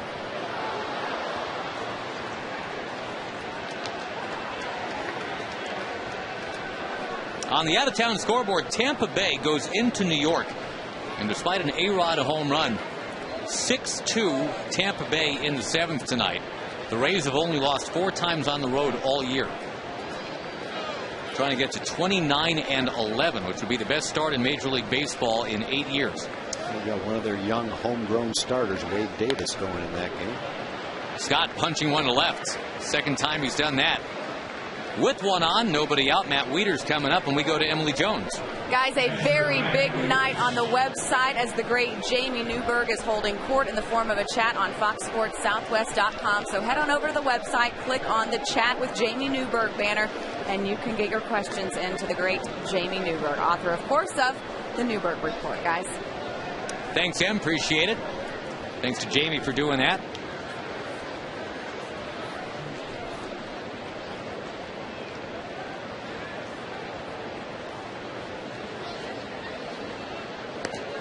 Up and outside here to Matt Wieters, who has not hit the ball out of the infield yet tonight.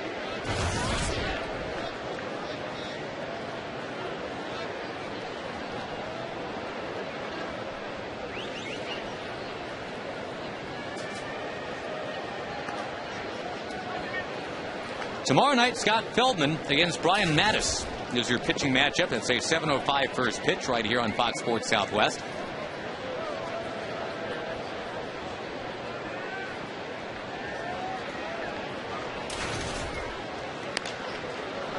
That ball is out of the infield for the first time for Wieters tonight, but not really going to where it's going to be a problem. Nelson Cruz makes the play.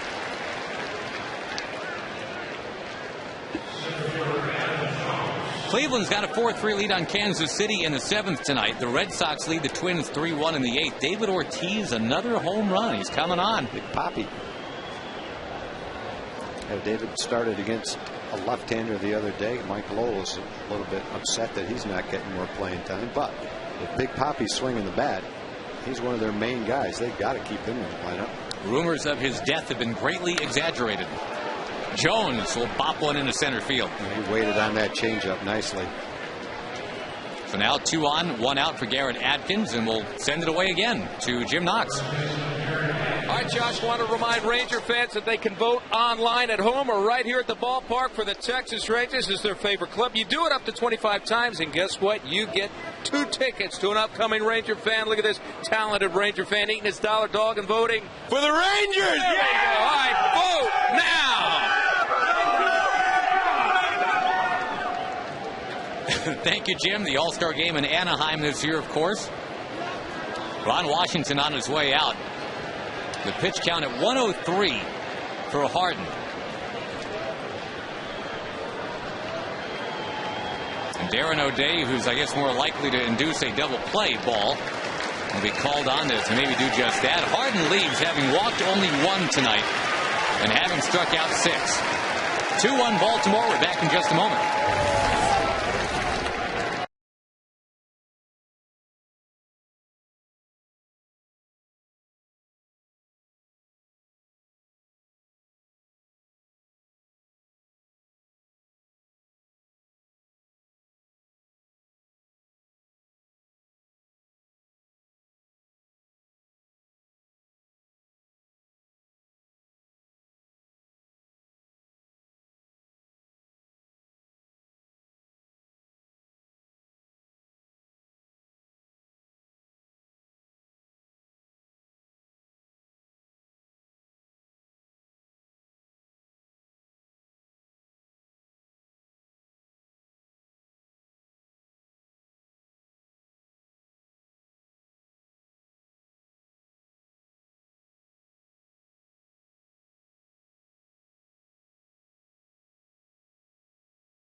try to keep it just like that for now. The Verizon Wireless call to the bullpen. And Rich Harden, we talked about it, Tag, really needed to step up tonight. And even though he leaves down by a run, he did step up tonight. Yeah, he threw the ball well. And we said this in Oakland, too. If Rich throws the ball for the rest of the year just like he did tonight, he's going to be in good shape. You'd love to see 103 pitches, get a little deeper into the game, but overall the quality of the 103 pitches was solid. They fouled off a lot of pitches. He had one long inning. But based on needing to come back with a good outing after the last one, he did that. Garrett Atkins with 2 on and just 1 out, and Darren O'Day trying to induce him to hit that ball on the ground. Atkins has gone 45 games now without a home run. This is a guy that, as we talked about with the Rockies, it seemed like every year he was hitting 25. Well, he had 3 years in a row where he averaged 305, 25 home runs, and 110 RBIs. His high was 29, his low was 21. He knocked in 120 runs one year. Low during that 3-year period was 99. Hit 329 one year. Last year, though, he only hit 226 with 9 home runs and 48 RBIs. A real down year for him last year. Well, had he not started out that slowly, it's possible that Clint Hurdle would have still been managing the Rockies the entire season. There were a couple of slips in that Colorado offense in April and May, and it kind of cost Clint. Jim Tracy took over. The Rockies' loss is the Rangers' gain.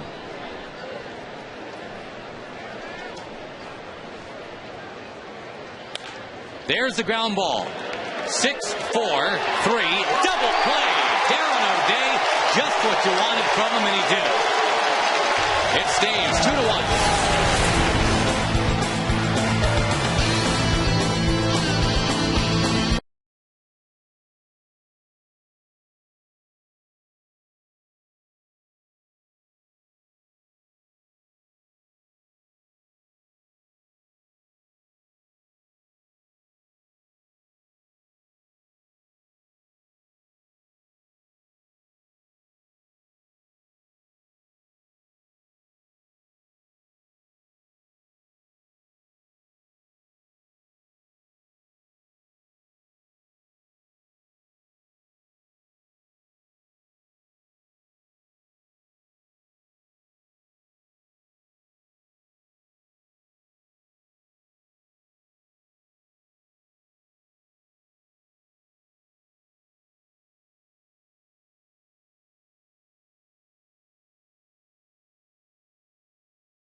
Brought to you by Sonic. The jackpot worth $700 plus dinner for 2 at Sonic. The Rangers hitting for Brandon Sanchez from here in Arlington.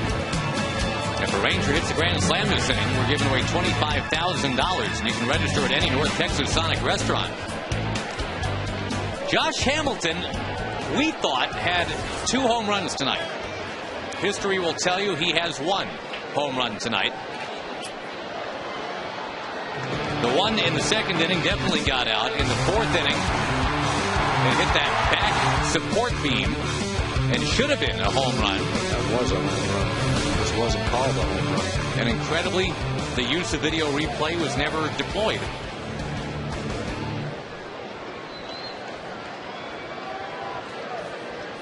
Very interesting. That's my Artie Johnson. You like that? I like that. I like that. I didn't miss Laugh-In back then. I wasn't old enough for Laugh-In back then. Did you ever see any of the replays? Oh, yeah, that's why I know it. Hamilton going to try left field again.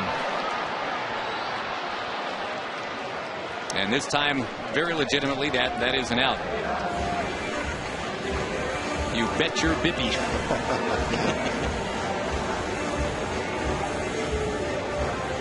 Nelson Cruz next. 1 out of 2 with a double. And Jeremy Guthrie, again, fresh off a 2-hit performance against Cleveland. Keeping the Rangers down to a dull roar here tonight. The Rangers scored 8 runs yesterday. Nelly's swinging the bat well tonight. Got a double. He just missed another double with a man on base. Back in the 4th inning. Flied out to right field.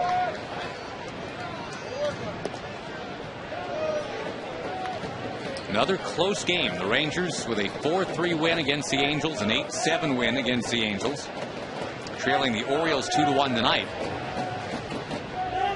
The Angels are winning their game now 2-1. They're in the 8th. Dueling 3 hitters in that game. John Danks and was it Saunders? I think Joe Saunders was scheduled to pitch. Down here 3rd again. Tejada's got it. And will fire to get Nelson Cruz. Blue Jays at the Mariners in a little bit, but Doug Fister on the mound for Seattle. He's now leading the league in ERA again with C.J. Wilson sliding down. Milton Bradley returns to the Mariners tonight. 2 weeks away, getting some counseling. And the Mariners, boy, they need to pick it up. They're 14-25.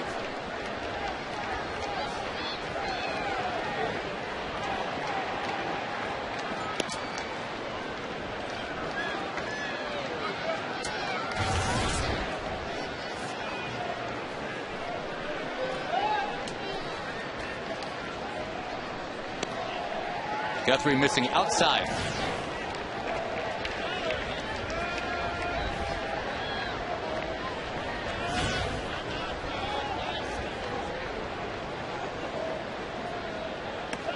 High strike, 2-1. Red Sox lead the Twins 3-1 in the 9th now.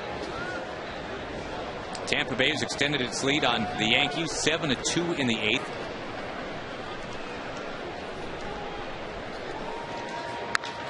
Justin Smoke, a high drive center field back to the track where Adam Jones will glove it. That's what we needed. We went on 2nd and 3rd. Now the Rangers had 2nd and 3rd. Back in the 3rd.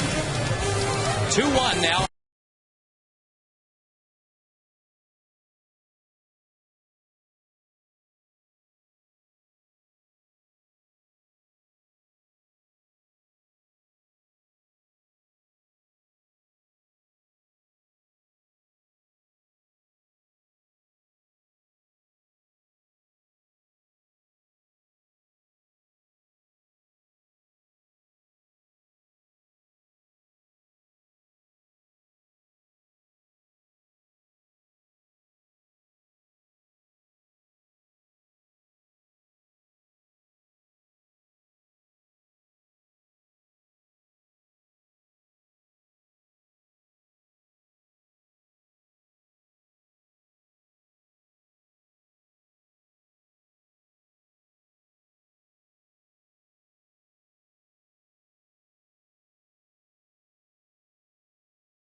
Miss presented by On the Border. This little fluke from Cesar Torres did for 2 runs. Josh Hamilton would get 1 back on this swing. Made it 2-1. Looked like he'd made it 2-2 here in the 4th. And somewhat incredibly, this was called a double. And the Rangers never did cash in at Josh Hamilton. That's a big, big play. Big call in this game. It's still 2-1.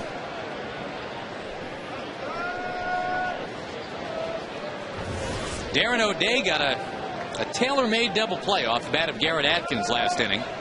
Now will face Cesar's Torres, who went 2 for 2 against Harden.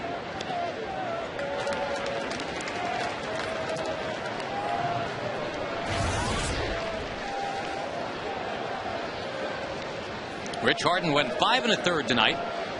Rangers trying to make sure he gets a no decision, not a loss.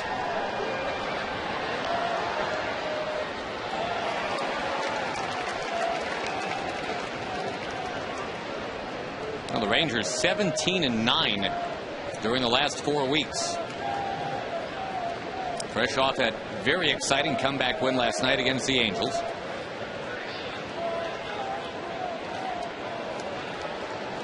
(9-1-2) in the Baltimore order here in the 7th. Corey Patterson and Ty Wigginton to follow is Torres, one-time minor league teammate of Michael Young's when they were coming up in the Blue Jays system.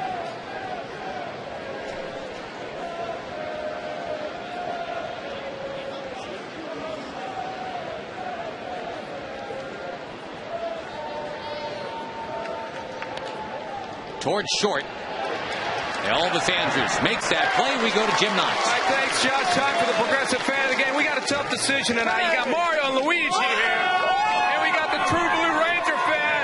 We took a vote out here, and it goes to the True Blue Ranger fan tonight. Get the Ranger fans going. Ranger team and also the bullpen. True Blue, let's go, Rangers. Well, here's your Progressive bag, the hat, the shirt. Way to go, True Blue Ranger fan. And we'll see Mario and Luigi after the game, right? All right. It'd be awesome if there was a pair of shorts in that tote bag.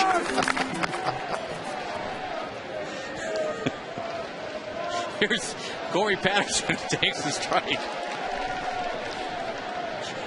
Thank you, Jim. Action in the Baltimore bullpen with Matt Alberts.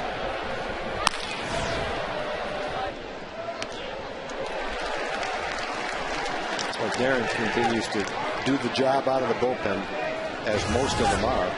Both Darrens just make it look so easy time after time. It's like the old TV show Bewitched. 2 Darrens, both of them very good.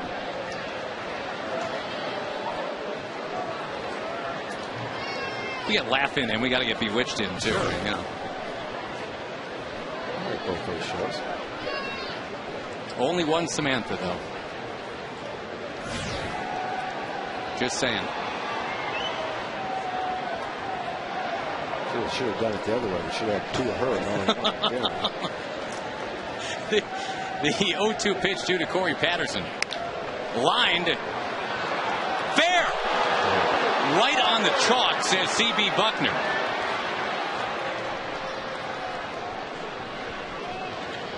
Boy, on 0-2. And a runner in scoring position for Baltimore. Hung that on the inside part of the plate. No, actually, not that bad a pitch. He probably wanted a little bit farther in, 0-2. That was fair, right on the line. Not a terrible pitch, just good hitting by Patterson right there. You almost never see that part of the field hit it. I mean, right where the dirt meets the grass and the chalk. You got 3 things in play. You can either hit the dirt, the grass, or the chalk. And that's the one part of right field where they all come together.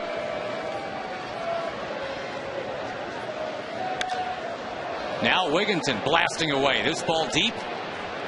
Not deep enough. Patterson's going to tag and head to third. Wigginton, who came in tonight with a 9-game hitting streak, twice has flied out right to that warning track in center. A tough situation right here. You've got Markakis up next, left-hand hitter, and a good hitter. If you pitch around him, then you've got Tejada, who's also a really good hitter. So do you go righty against the lefty, or you pitch carefully, pitch around him to pitch to Tejada? Tejada had a year back in 04, his first year when he signed with the Orioles. 311, 34 home runs. He knocked in 150 runs. Had 40 doubles. Had another year with the A's where he knocked in somewhere around 130 runs. Last year, a good year, 313, 96 RBIs and 14 home runs. Markakis is a good solid hitter. Last 3 years, he's averaged 300, 20 home runs and 100 RBIs. Pretty round numbers, but that's what he's averaged.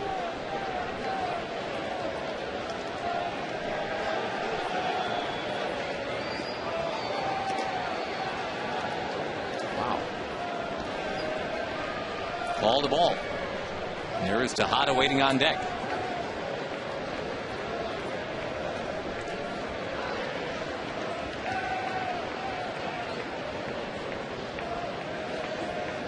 No action in the Ranger bullpen.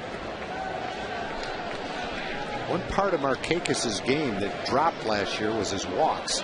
In 08, he walked 99 times and had a 406 on base percentage. Last year, he only walked 56 times. That's 43 fewer walks.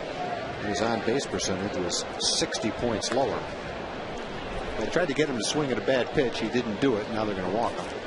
They'll take over the league lead in intentional walks.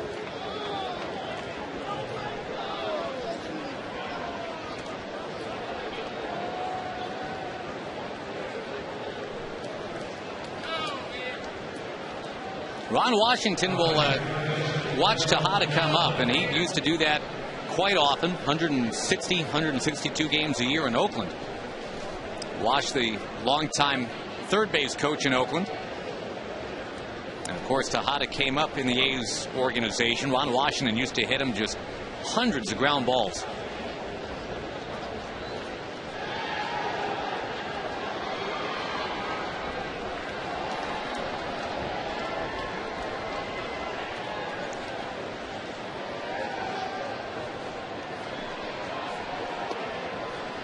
Down and in a 2-1 game here in the 7th. And you wonder if Guthrie has thrown his last pitch tonight. End of 6 innings for him, and their bullpen still working. Yeah, with Albers warming up as hard as he's warming up right now, you would think he's warming up to come into the game.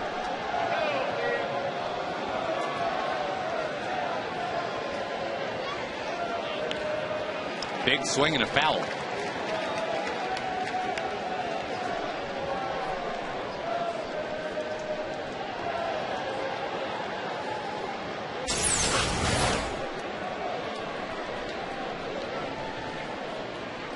Matt Trainer absorbs that foul.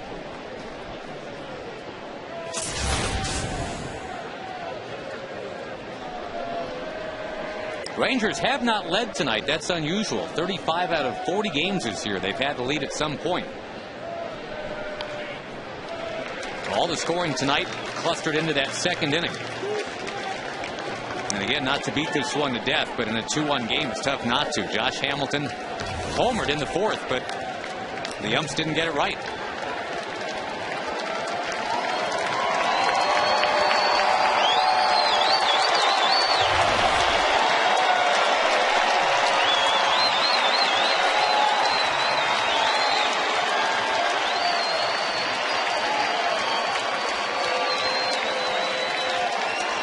Tejada with a slow roller. Going to be a tough play. Andrews gets rid of it, and he got it.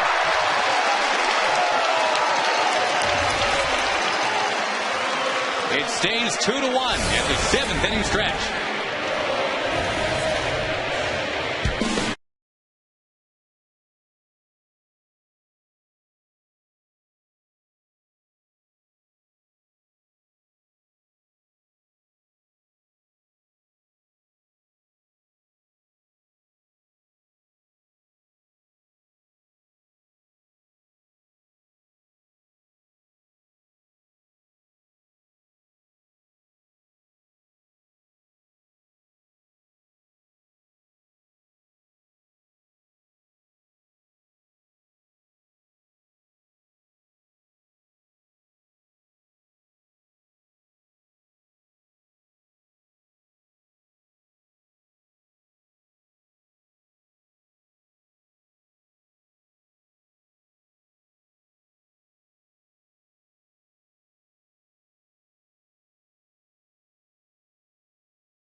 2-1 game. Home Depot presenting doing more on defense. The Rangers turning a double play behind Darren O'Day, and that got the Rangers out of things in the 6th. And then Elvis making a play on a slow roller by Tejada, got him out of the 7th.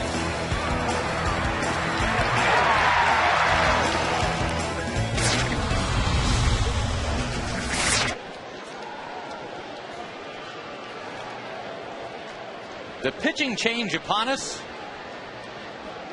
A 5.19 ERA for Matt Albers and a 10 walk in 17 inning dossier for Mr. Albers, which is not what he'd like to be doing.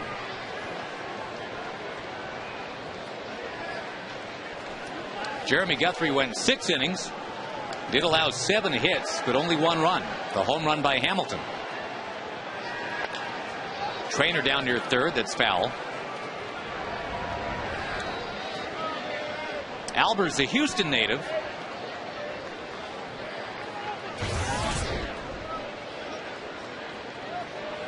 He was up and down 4 different times with the Orioles last year.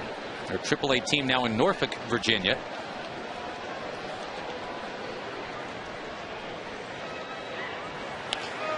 Slowly hit right up on that thick grass, and infield a hit for Matt Trainer. Seen that before. That's the exact ball that Adam Jones hit. Hopefully this will be part of the rally too. Trainer's not known for infield hits, but he collects a big one right here as the Rangers look to rally.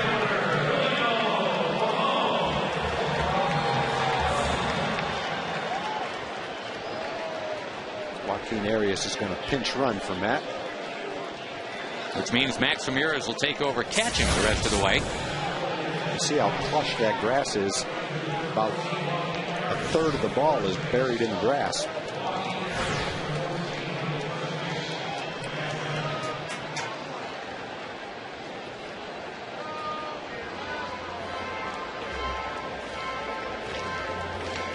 Joaquin off the DL recently. Julio Bourbon batting, or you're looking bunt from Bourbon? I would be. At the top of the order coming up.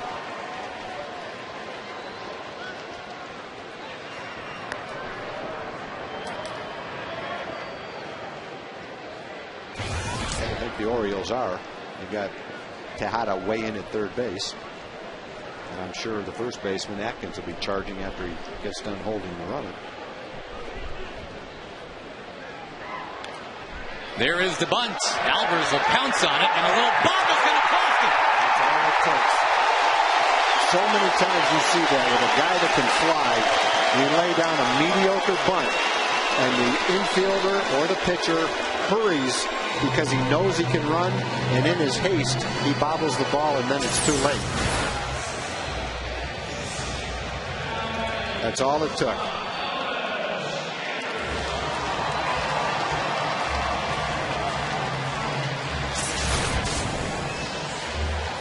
Now, I ask you again, how about a bunt? This is definitely a bunting situation. With Elvis Andrus coming up. He's going to have to make a clean play to have any chance of getting Julio. The ball bounced a little bit. And I think if he fielded it cleanly, he still might have beaten it out. Yep.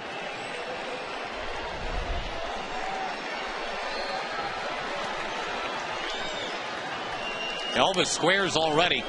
And there it is, a chance for Wieters, who does throw him out, but Elvis does the job. He leads the American League in sack bunts with 8. And Michael Young will swing the bat.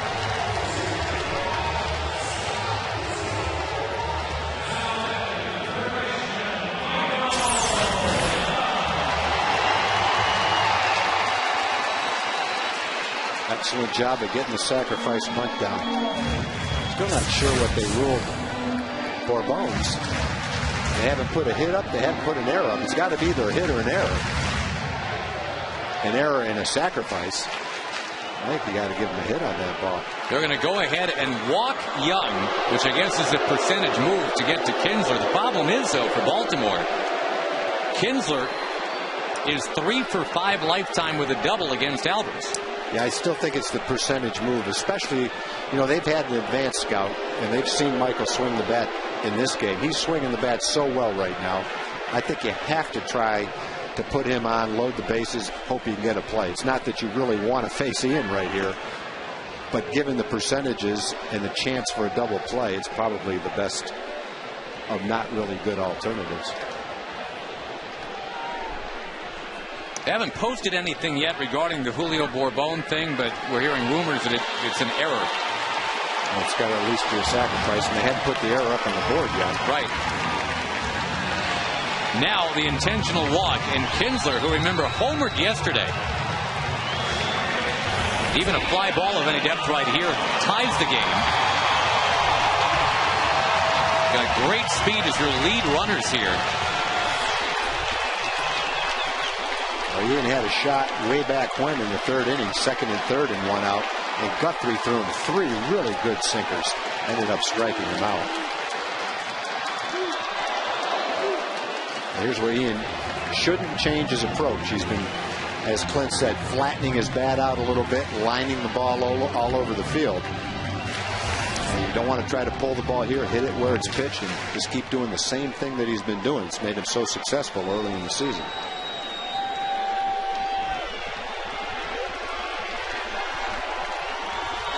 Wind picking up all of a sudden at the ballpark. Kinsler takes, and it's 1-1. Vlad Guerrero next.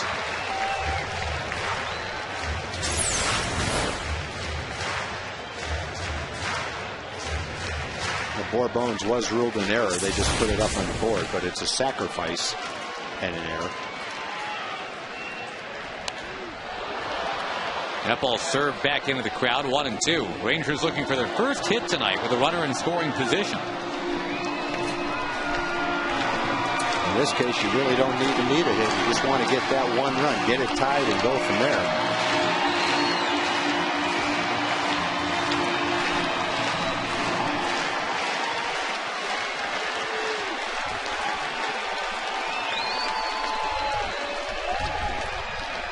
Kinsler takes, and it's close, but it's a ball.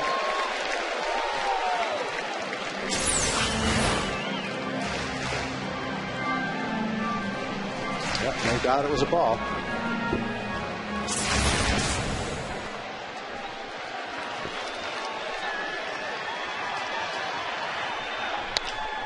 Bouncing ball, slowly hit. Only play is to first, and the Rangers tie this game. Well, it doesn't look like much, but when you've got 2 strikes on you and you have to make contact, it really is the same thing as a 400-foot fly ball. Get that second run in, tie the game late, and then go from there.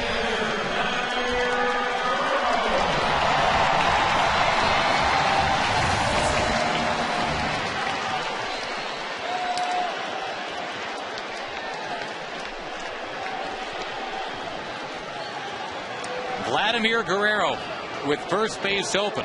I've got a lefty warming in the bullpen. And of course, Josh Hamilton due up after Guerrero. Yeah, and in this game, Vladdy hasn't hit the ball hard in 3 at-bats, and Josh has had 3 really good at-bats. So you may go lefty-lefty. That's fine, but Josh is swinging the bat really well tonight.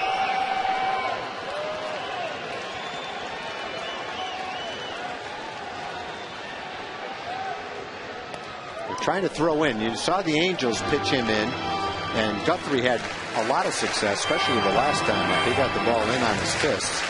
Resulted in a little semi-blooper 4-3. And tapped back to the mound and hit weakly to shortstop. Airs it out this time. Got the fastball from Albers, but he couldn't connect. Yeah, Vladdy won't miss that one very often. He didn't get this one in. Well, he got in on the inside corner, but not way in where I think he was trying to get it.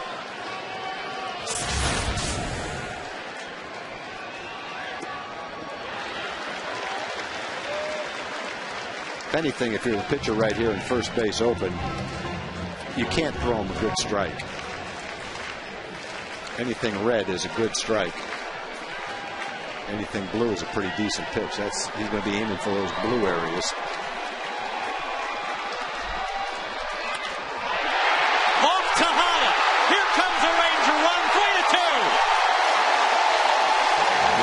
Not not going to happen 3 times in one game with Vladdy with men in scoring position doesn't come through. Just doesn't happen. And Tejada did a nice job to block it. Otherwise, it would have been 2 runs.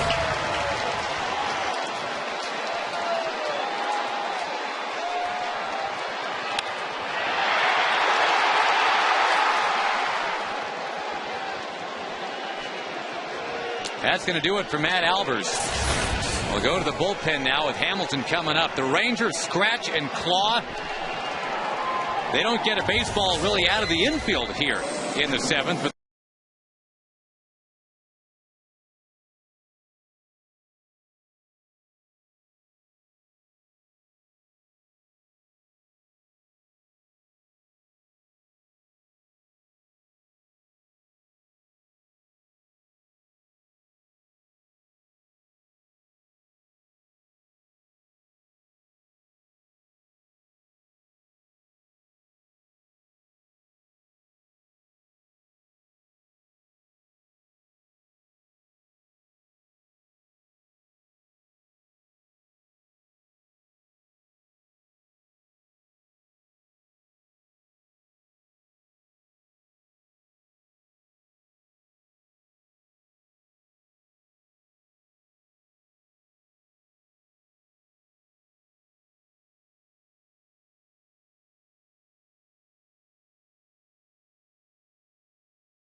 Cubs are coming this weekend, Friday night, fireworks night. 972 Rangers to get your tickets, or go online at texasrangers.com. Speaking of the Cubs, a former Cub is now into the game. He was a non-roster invitee this past spring training, made the club straight up. Has done a pretty nice job for them, and I might be putting it mildly, Will Oman, getting into his 22nd game already, is a situational lefty. You can tell by the numbers he is a situational lefty. 21 games, but only 13 innings. Well, this guy's a carbon copy of Mike Stanton. He's got a stocky body. Yep. He resembles him facially. And he's got, well, not the same delivery, but similar kind of delivery. Hamilton, fly ball. On the run, it's Adam Jones to lock it up. The Rangers scored twice in the 7th. They're leading 3-2.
Ford F-150 and drive one. Ford is the best in Texas. And by Southwest Airlines. Go to southwest.com, grab your bag. It's on. 3-2 Rangers now, and a former Baltimore Oriole mainstay out of their bullpen now taking over on the mound for Texas. Chris Ray had a 33-save season for the Orioles in 2006.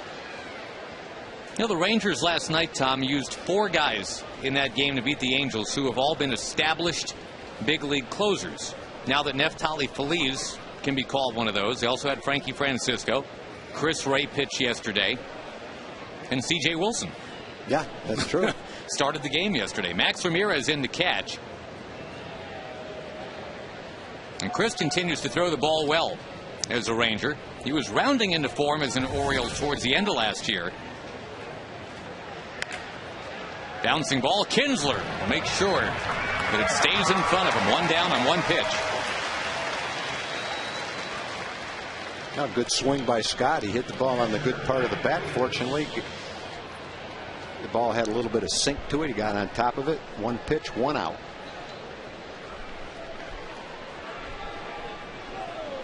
Darren got the win in last night's game.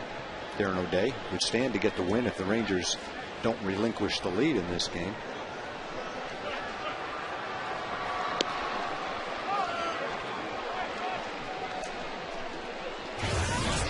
Former battery mates here, Ray and Wieters.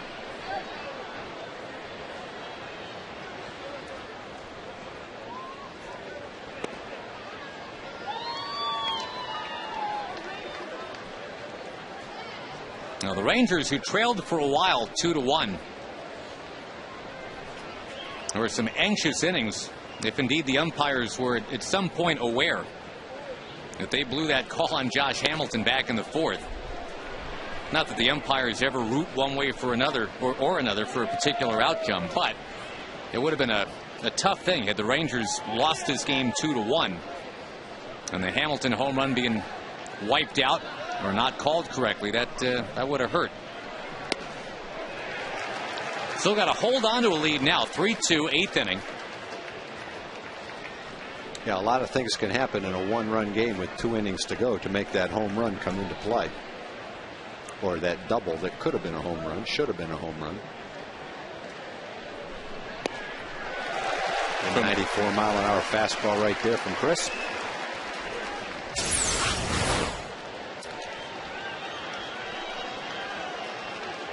From 3-0 to 3-2.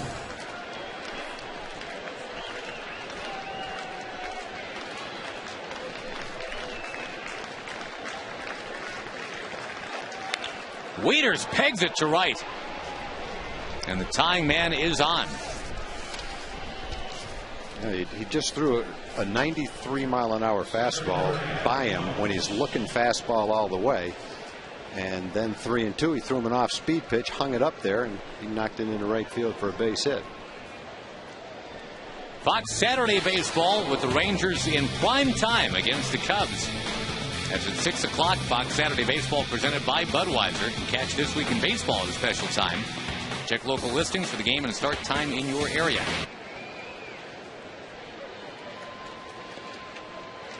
Strike to Adam Jones. Chris, who is coming back from an arm injury a couple of years ago, the one thing you're really encouraged about is how often he's pitching, and he seems to be getting stronger and stronger. His fastball consistently now in the low to mid 90s, and it's not like he's having to take extra days off for his arm to bounce back. He's being used whenever Ron wants him, and he's generally coming in with his good fastball and pretty good command of it. Everything's coming together for him pretty well. Make a good pitch right here. You're ahead 0-2. On 0-2, that ball lifted to center and will not get out. Bourbon is there. 2 down in the 8th inning. And Garrett Atkins will come up there 0 for 3 tonight. In fact, 0 for his last 14.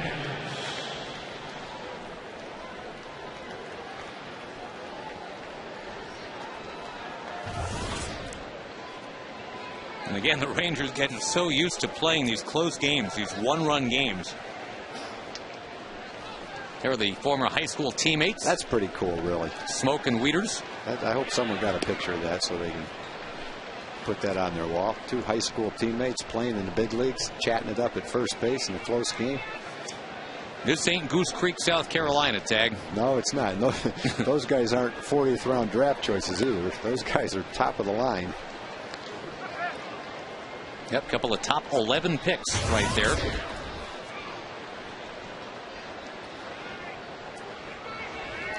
A 2-0 the count to Atkins. 3-0 the count to Atkins. Is Torres on deck? No action in the Ranger pen. Well, the thing that happens if you walk Atkins here after Wieters has gotten a hit, you start to get more hitters at bat, and now you start to worry about seeing in the 9th inning Wigginton, Markakis, and Tejada.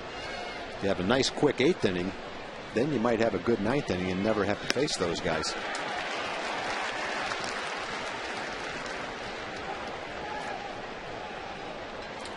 Neftali Felice has saved the last couple of ball games, and we're going to find out whether he's available for the 9th inning in a minute when we see who warms up. Here's another at bat that goes from 3-0 to 3-2. That's another 3-1 fastball that he throws by the hitter. I think he did Wieters a favor when he threw him that breaking ball in Green 2, allowed him to get the bat on it and hit that base hit to right field. See what he does here with Atkins. He will walk him. He laid off that pitch. He swung at it the one before, but he laid off that one. Mike Maddox come out and talk to Reyes as Torres will head to the plate. Both of them were out of the strike zone, no doubt about that. Could have brought it down a little bit. I think it had a pretty good chance to get him. As Torres was the guy that played behind Chris Ray at shortstop last year. We get a little different view of him here with 2 on, 2 out, top of the 8th inning.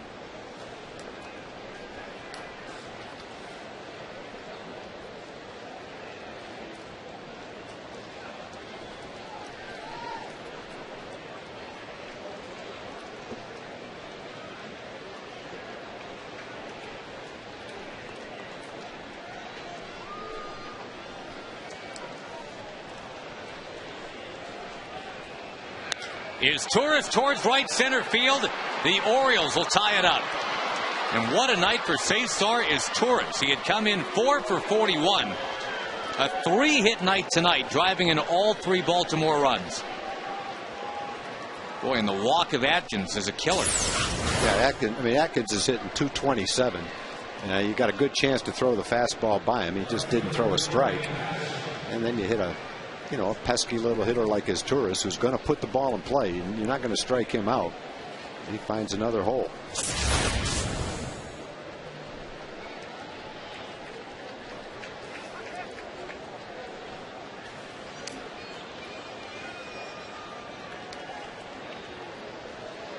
Now you got to make sure it stays 3-3. First one's a strike to Corey Patterson, who had a double last inning.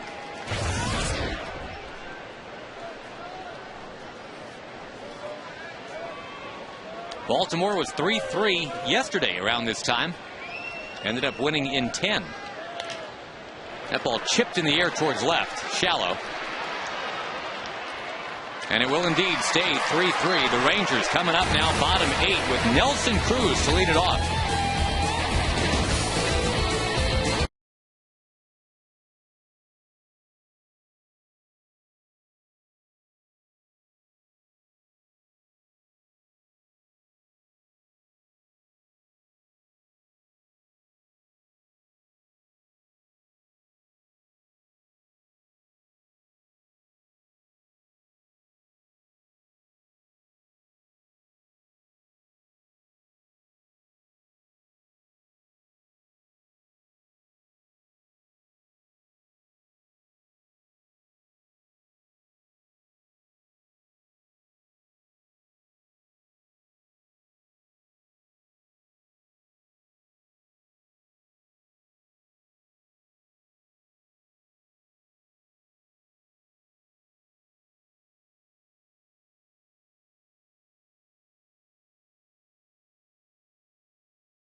The Orioles, Koji Uehara, who was in their starting rotation last year, and it did not go real well.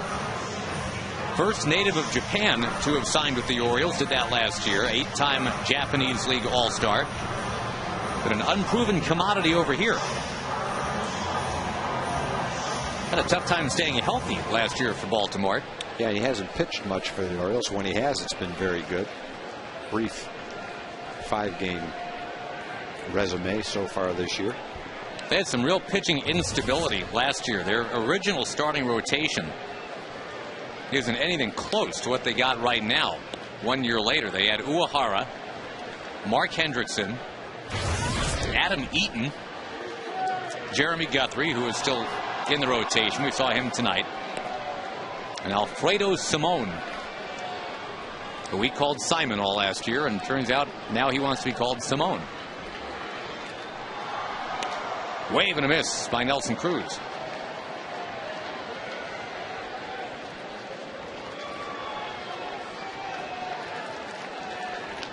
I also would like to be called Simone. Okay, yeah, you got it. I just think that sounds nice. Nelson Cruz down the right field line, and Markakis is out of room. Actually, I think Simon Lewin sounds better than Simone Lewin. You think? Yeah, all I right. like Simon better. What about Francisco? Francisco Lewin? Yeah, we call you Frankie. Kiddo. Well, with the game now tied 3-3, if the Rangers do go ahead, maybe we're getting a peek at what the answer is as to whether or not it would be Frankie closing tonight or Neftali Feliz.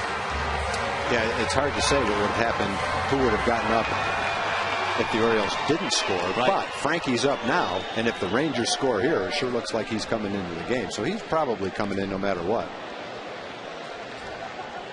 Rangers right now with a 2-game lead in the AL West. The Angels did come back and beat John Danks and the White Sox tonight 3-2. So the Angels currently 4 back. 7.5 out Seattle.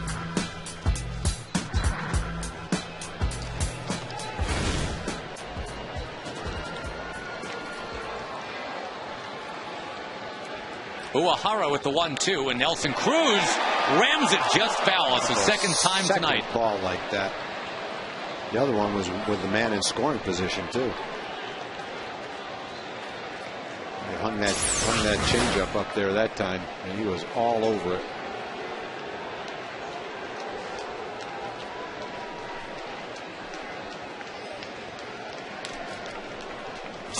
That's one that's probably good to get out of the way of that one.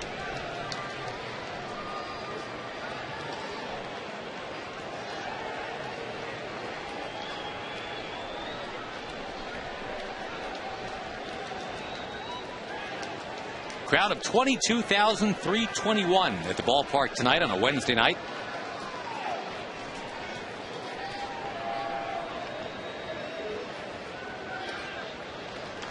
Same two teams tomorrow night, and then big crowds expected when the Cubs come a-calling Friday, Saturday, Sunday.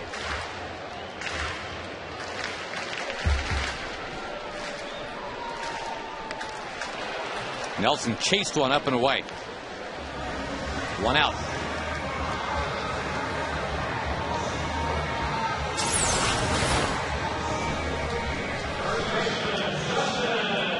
Pretty good movement on it. Looked like it kind of sailed away from him a little bit. A lot of off-speed pitches, and then that 88-mile-an-hour fastball looks a little bit sneakier than that. I think it's time for the call here, Tag. Good idea. See the Rangers get that 1-run lead back.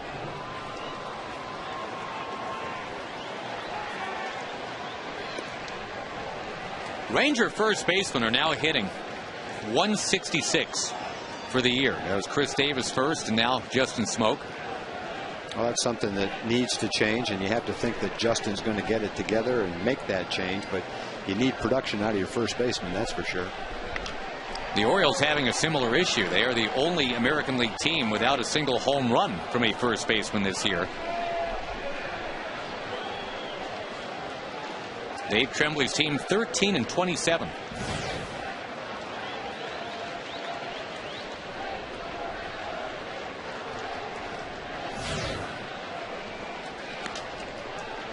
Upstairs, Max Ramirez on deck. It'll be his first at bat of the night.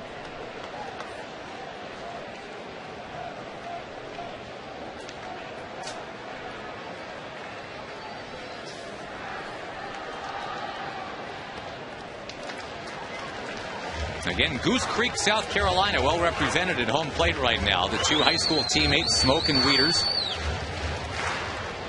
Goose Creek is in the Charleston area, the Low Country in South Carolina. Justin will take a walk.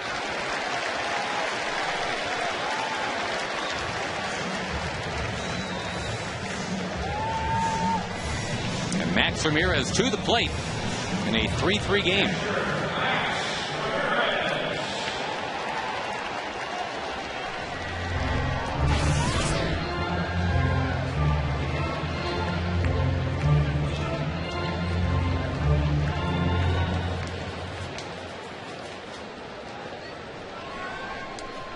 Jeremy Guthrie started for Baltimore. We've seen Albers and Oman and now Koji Uehara.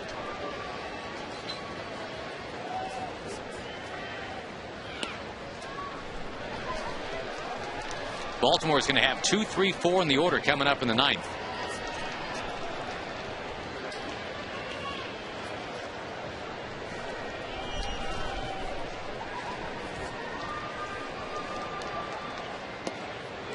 Softly in there for a strike. Red Sox hanging on and defeating the Twins. It has gone final 3-2. That was not Jonathan Papelbon with the save in that one, by the way. It was Bard instead of Papelbon.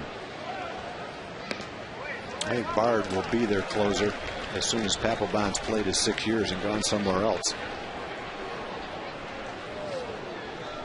I mentioned the Angels beat the White Sox 3-2. Torrey Hunter, another home run. That's 3 straight games with a home run for Torrey.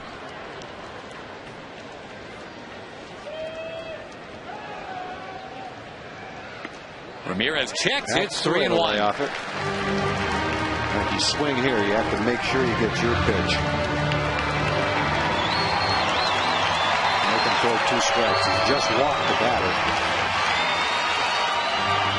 At the same time, you don't necessarily want to take here, because if he's feeling like I have to throw a strike and he grooves a fastball, jump on it.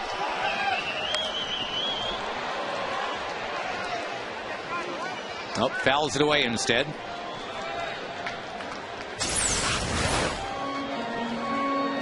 That's borderline.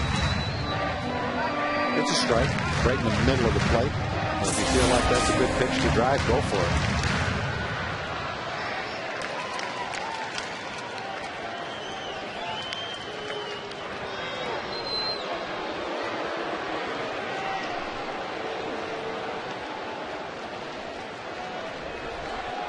Rangers looking for their 10th hit of the night. If Ramirez can put it in the alley, they could take the lead right here.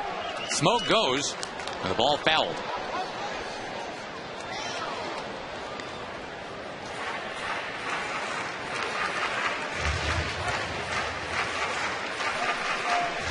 These two teams split the season series last year, 5 aside. Playing their first game against each other here in 2010. They don't see each other in spring training either. The Orioles train in Florida. Smoke going again. Ramirez fouls it again.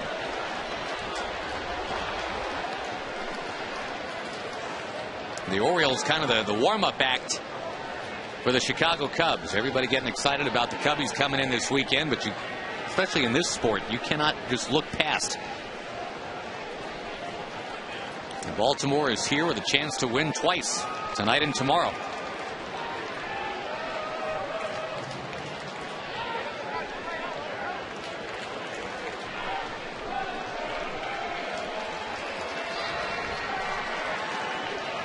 Smoke goes, pounded to left field by Max Ramirez.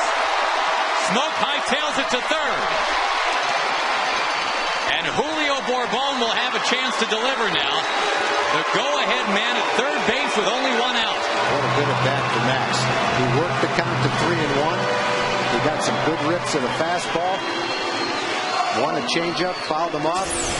Eventually he gets a ball he can handle. He's trying to throw that ball away. He throws it in, and Max singles to left field, and now a sacrifice fly can put the go-ahead run.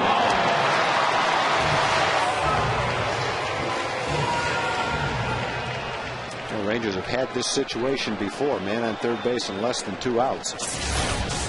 They want to cash in right here. Yep, it was Cruz at third base in the second inning, and he was stranded. And Hamilton over there in the fourth. Opportunities in the fifth as well. If you're Ron Washington right here, you're thinking of a lot of things, and this is one of them. David Murphy's going to pinch hit. If you were thinking squeeze at all, that, I guess, lessens somewhat. That's what I was going to get into, all those possibilities. Yeah. And that was definitely one that I think he was thinking of. Maybe a squeeze play. The fact that it's tough to double up Bourbon. But I think in this situation, Ron Washington is just going to go with a more veteran hitter. And at this point, needing just a fly ball of any depth. Murphy maybe the better candidate at this point. He did not face Uehara last year. Clay Meredith up in the Baltimore bullpen. First and third. 1 out. Andrews moves on deck. Infield in a little bit. Uehara's favorite pitch is his changeup. He throws it a lot. It's a mid-70s pitch, which makes his upper 80s fastball look a little bit harder than it really is. Laid it over the outside corner.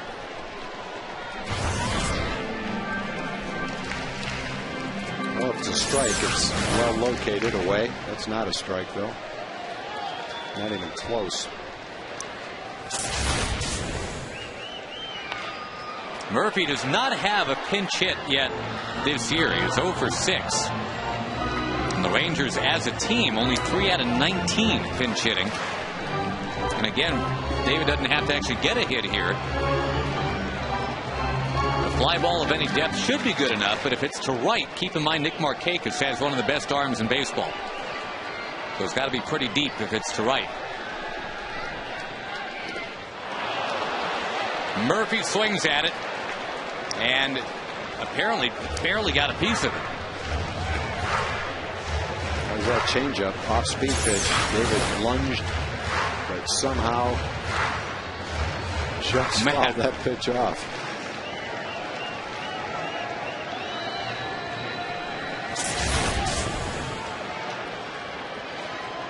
The 1-2 pitch is up and outside. Elvis Andrews next. This is the 4th hitter for Uehara. He's thrown a lot of pitches. 27 pitches.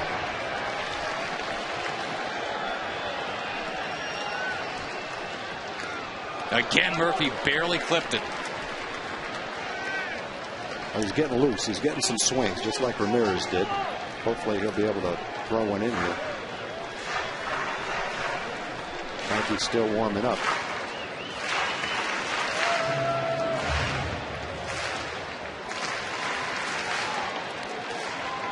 The 2-2 is outside. Another deep count. If I'm Uehara here, I'm not going to give David a good pitch to hit, because if you load the bases, you're still in position to get a double play. You got the go-ahead run at third. I'm going to try to make him swing at a bad pitch. Murphy does swing, and down he goes. The Rangers just have not executed tonight with men on third base in less than 2 outs. Well, the only hit with a runner in scoring position was when Vlad Guerrero lined it off the shins of Tejada.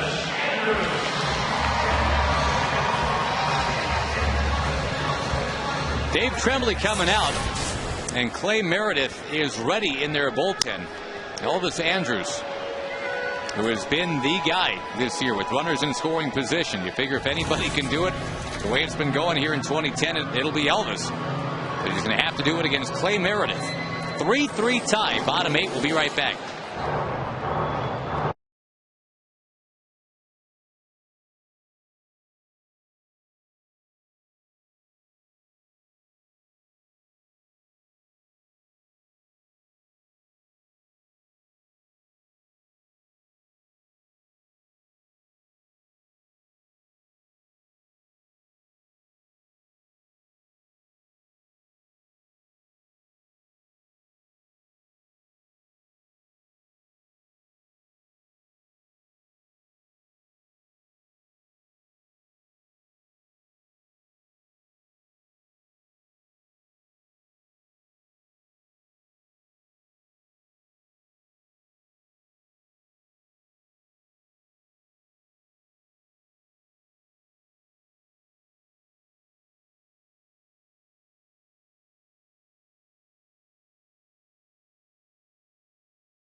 Progressive for a money-saving car insurance quote. Call 1-800-PROGRESSIVE. And buy the Ford F-150. Check out the 2010 F-150 and drive one. Ford is the best in Texas. Clay Meredith is summoned, trying to keep this thing tied 3-3. The Rangers have had big-time opportunities all night tonight, and have just not produced. Elvis Andrus takes a look.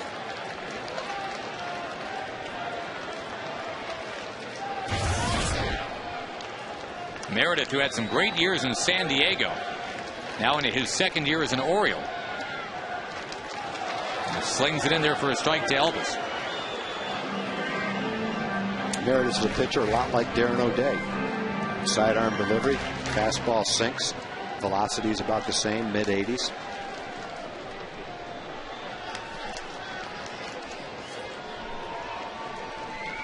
Elvis with the bouncing ball towards Wigginton. He's going to pick it cleanly, and the Rangers let another nice opportunity just slide right by. We go to the 9th inning. All even up 3-3.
Kind of tie game, that's about right for Frankie, who's already got 7 decisions this year. He's 4-3.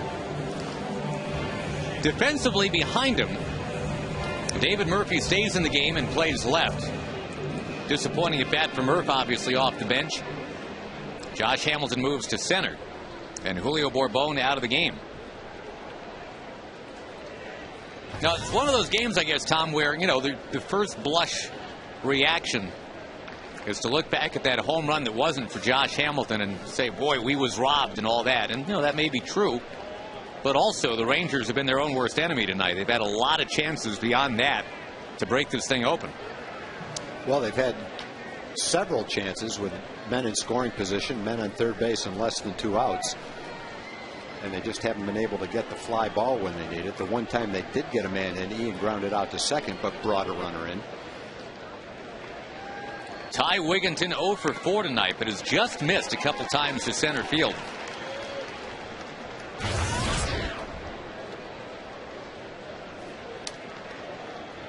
A very pleasant surprise for these Orioles, Ty Wigginton.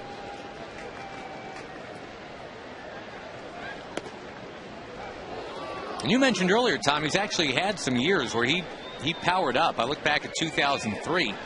He led the New York Mets in runs batted in on a team with Mo Vaughn and Cliff Floyd and Mike Piazza. Wigginton led that team. 71 runs batted in is not a lot, but that did lead the team.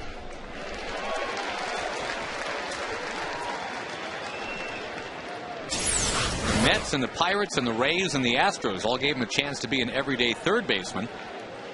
He played third and now second for Baltimore. Brian Roberts on the DL.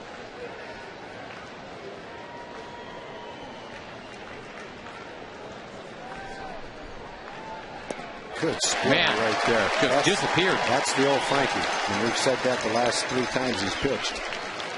Good fastballs because of good location. Sets up this splitter, and the bottom just dropped out of it. And boom goes the dynamite. Yes, it did. Right down at the shoes of Wigginton. Nick Markakis has walked twice, and he's got an infield single, too. He's going to fight that one back this way. Markakis 1 out of 5 lifetime against Frankie. We were just talking about Brian Roberts fleetingly. It's a very different look for the Orioles without Roberts leading off, isn't it? We've just kind of come to take that one for granted the last few years. Yeah, Roberts is one of the better leadoff hitters in baseball, and anytime he's not in the lineup, boy, your lineup's just not as good.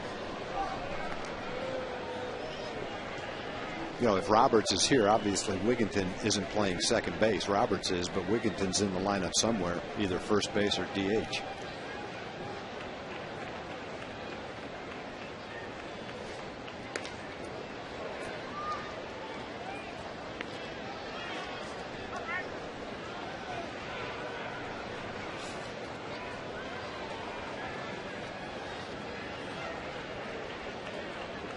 The always dangerous Miguel Tejada is on deck for Baltimore.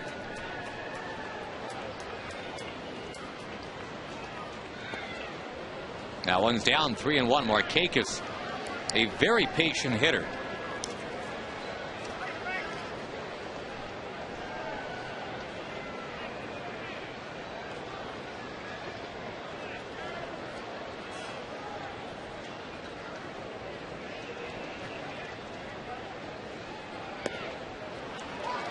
All right, well, here's the good news after the walk.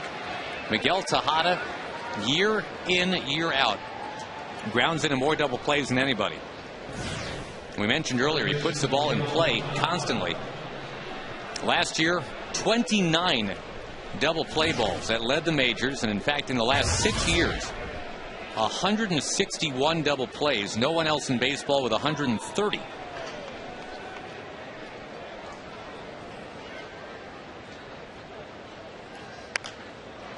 He led his league in 04, 05, 06, 08, and 09 in the old GIDP. Well, that's for a lot of reasons, because number one is he makes contact. He doesn't strike out that much, so he's going to put the ball in play. Hits the ball hard, right? Hits the ball hard, yeah. It's not because, well, he doesn't run like he used to, but he's not a base clogger or anything like that. It's not like a big old catcher's up there. He just hits the ball hard, and over the years he's done it a lot. The top 2 single season totals are by Jim Rice, another guy that would just always seem to sting the ball, and was usually batting with somebody on base too. That's the other thing. Markakis with that high on base percentage hitting in front of him. A lot of times there is a runner at first base because of a walk and either no outs or 1 out.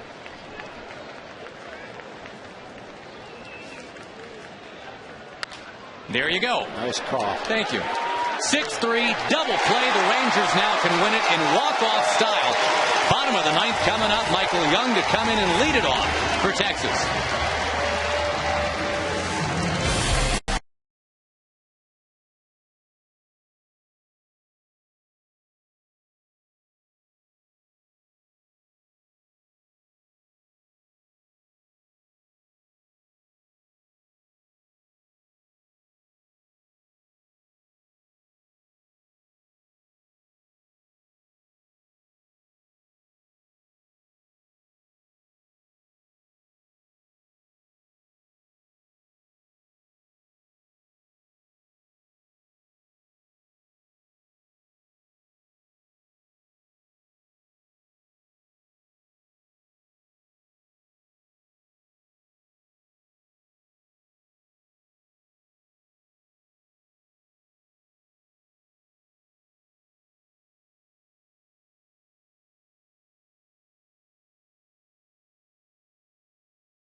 run. Their last 3 wins have been by that loneliest number.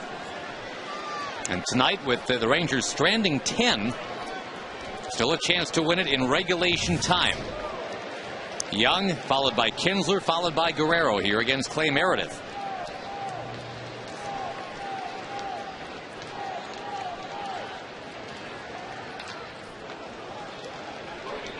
Meredith is a guy who very rarely gives up a home run. It's kind of Darren O'Day-like.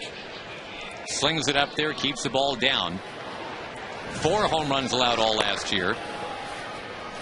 Look at a lefty getting ready if it comes to Josh Hamilton.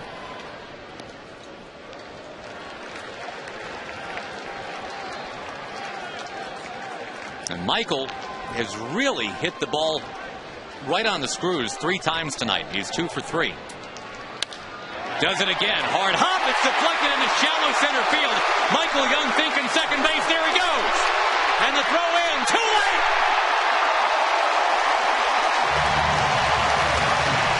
He called it, boy. He was thinking about it. And then he had a quick decision to make. And he made the right one. Great try by his tourist on a one-hop smash. Michael just continues to pound the ball. He's hitting the ball hard every time up.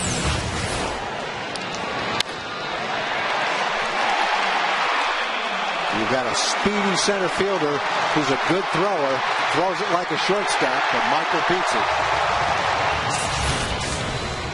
it. Ian Kinsler, will he be asked to bunt?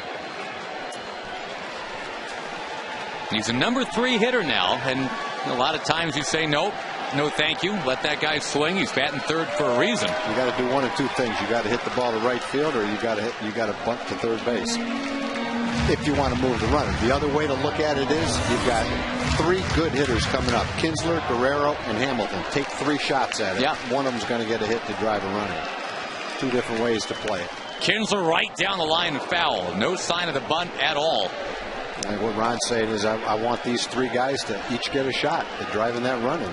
Kinsler in the past has been a guy that can absolutely lay down the bunt when asked. Well, if you lay the bunt down now, Tejada's 10 feet behind third base. You can not only move the runner, you can get a base hit. He's way back. But no sign of it still. That's all right. He looks good at the plate. He's swinging the bat well.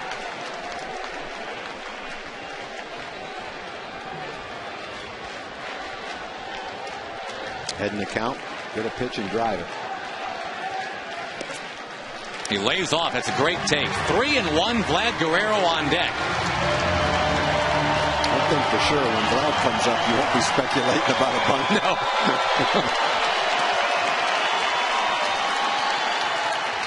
Kinsler takes a walk. And on a night that's been so maddening, just replete with opportunities, one right after another, and the Rangers haven't been able to cash in. Well, here you go. You got 2 on, nobody out. It's Guerrero, then Hamilton, then Cruz, if it even gets to all that.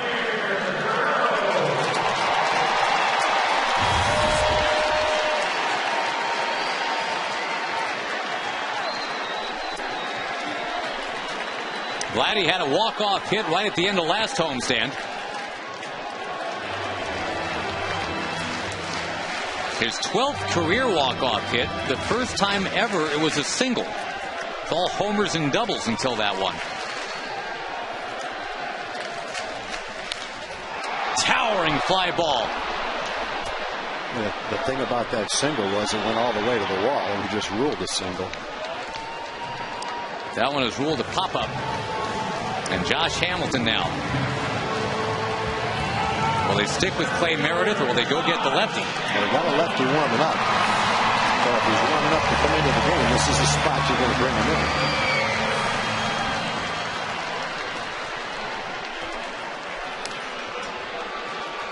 Alberto Castillo, who spent 1999 through 2007 either out of baseball, in the independent leagues, or in Mexico, is coming on to face Josh Hamilton with the game on the line. 3-3, 9th inning.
to center field. It looked like he'd homered again to left field in the 4th inning. This was a huge call in this game that went against the Rangers. Should have been a home run. It was not called that way. Alberto Castillo, who defected from Cuba at the age of 18.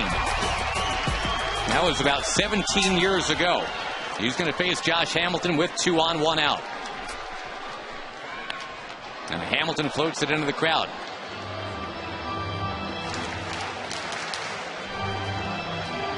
Up from AAA, and it's been a struggle for Castillo. 3 home runs allowed in not even 6 innings. And facing a guy that's essentially hit 2 of them tonight, one of which actually counted.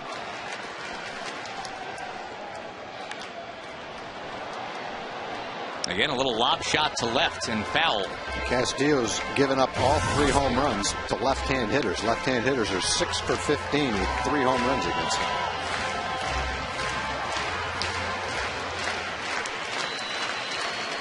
Young is the winning run at second.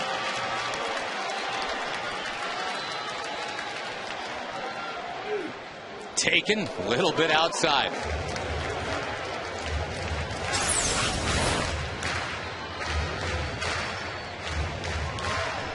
He's definitely trying to keep the ball away from Josh. Even the first 2 that he swung at were right on the outside corner.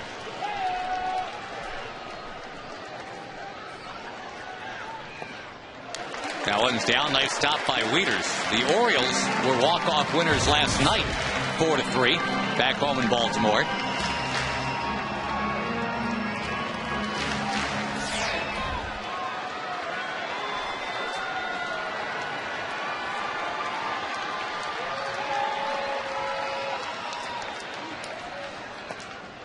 Another good take.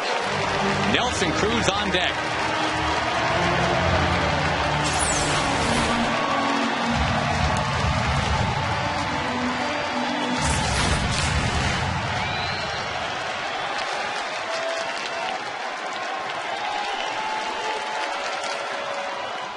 He takes a walk. The winning run strides over to third base. And the Rangers have been dying slow deaths all night at third base. Nelson Cruz, though, has an opportunity to win it. They've got a righty in the bullpen. They've got 8 guys in the bullpen tonight. And they're probably going to need all of them to get out of this inning. Jason Birkin was the right-hander warming just a few minutes ago. I believe that's still him. This will be the 6th reliever. Nelson Cruz will have the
The Orioles have hung right in there, and now they turn to young Jason Birkin out of Clemson. And he's put up some pretty good numbers this year in 19 innings, a 1.4 ERA, Nelson Cruz will have a chance to win the game right now. A fly ball of any depth should get it done. Although, again, keep in mind, especially with Markakis and Wright, you got some good arms out there. Michael Young's got to be ready.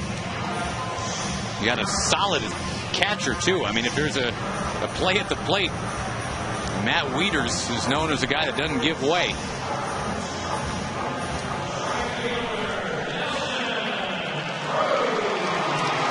Nelson has one double tonight and has just missed on 2 others. Right down the line near third. They've got the outfield in. They have to be, because a sacrifice fly of any depth is going to score the runner anyway. Infield is at double play depth, which means if it's a fairly hard ground ball, they might turn a double play. But if you hit a little chopper, they might not be able to get the guy at the plate. Slowly hit ground ball, might not be able to get him. First one is inside. Getting started with a hustling double by Michael Young. There have been a couple of walks after that.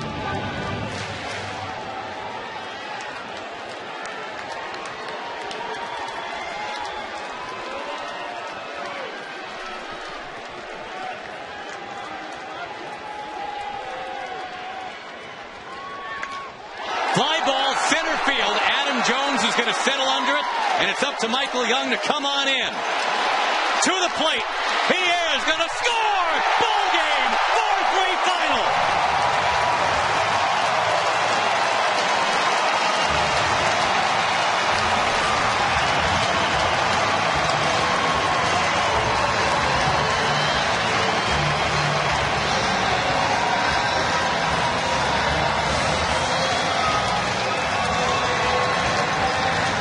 And maybe it's appropriate tonight. It wasn't a hit that actually got it done. A sac fly is what wins it tonight. A walk-off sac for Nelson Cruz. Adam Jones's throw wasn't close. And Michael Young makes a dash. The Rangers take it 4-3. And this wonderful run at home continues. The Rangers have won 9 out of 10 in Arlington. All you have to do is hit the fly ball. You got a fastball in, not trying to pull the ball, and he got it deep enough to get the run in. He was pretty sure, but he wasn't about to start jumping around. You never know what's going to happen. That's got to be a lonely feeling for Birkin. He's got to go and back up, but for what? Frankie Francisco becomes the Rangers version of what is it, Tyler Clippard? Yes. Frankie's 5-3. What's he? 7-1 or something? 8 decisions now for Frankie Francisco. What do you think, Nolan?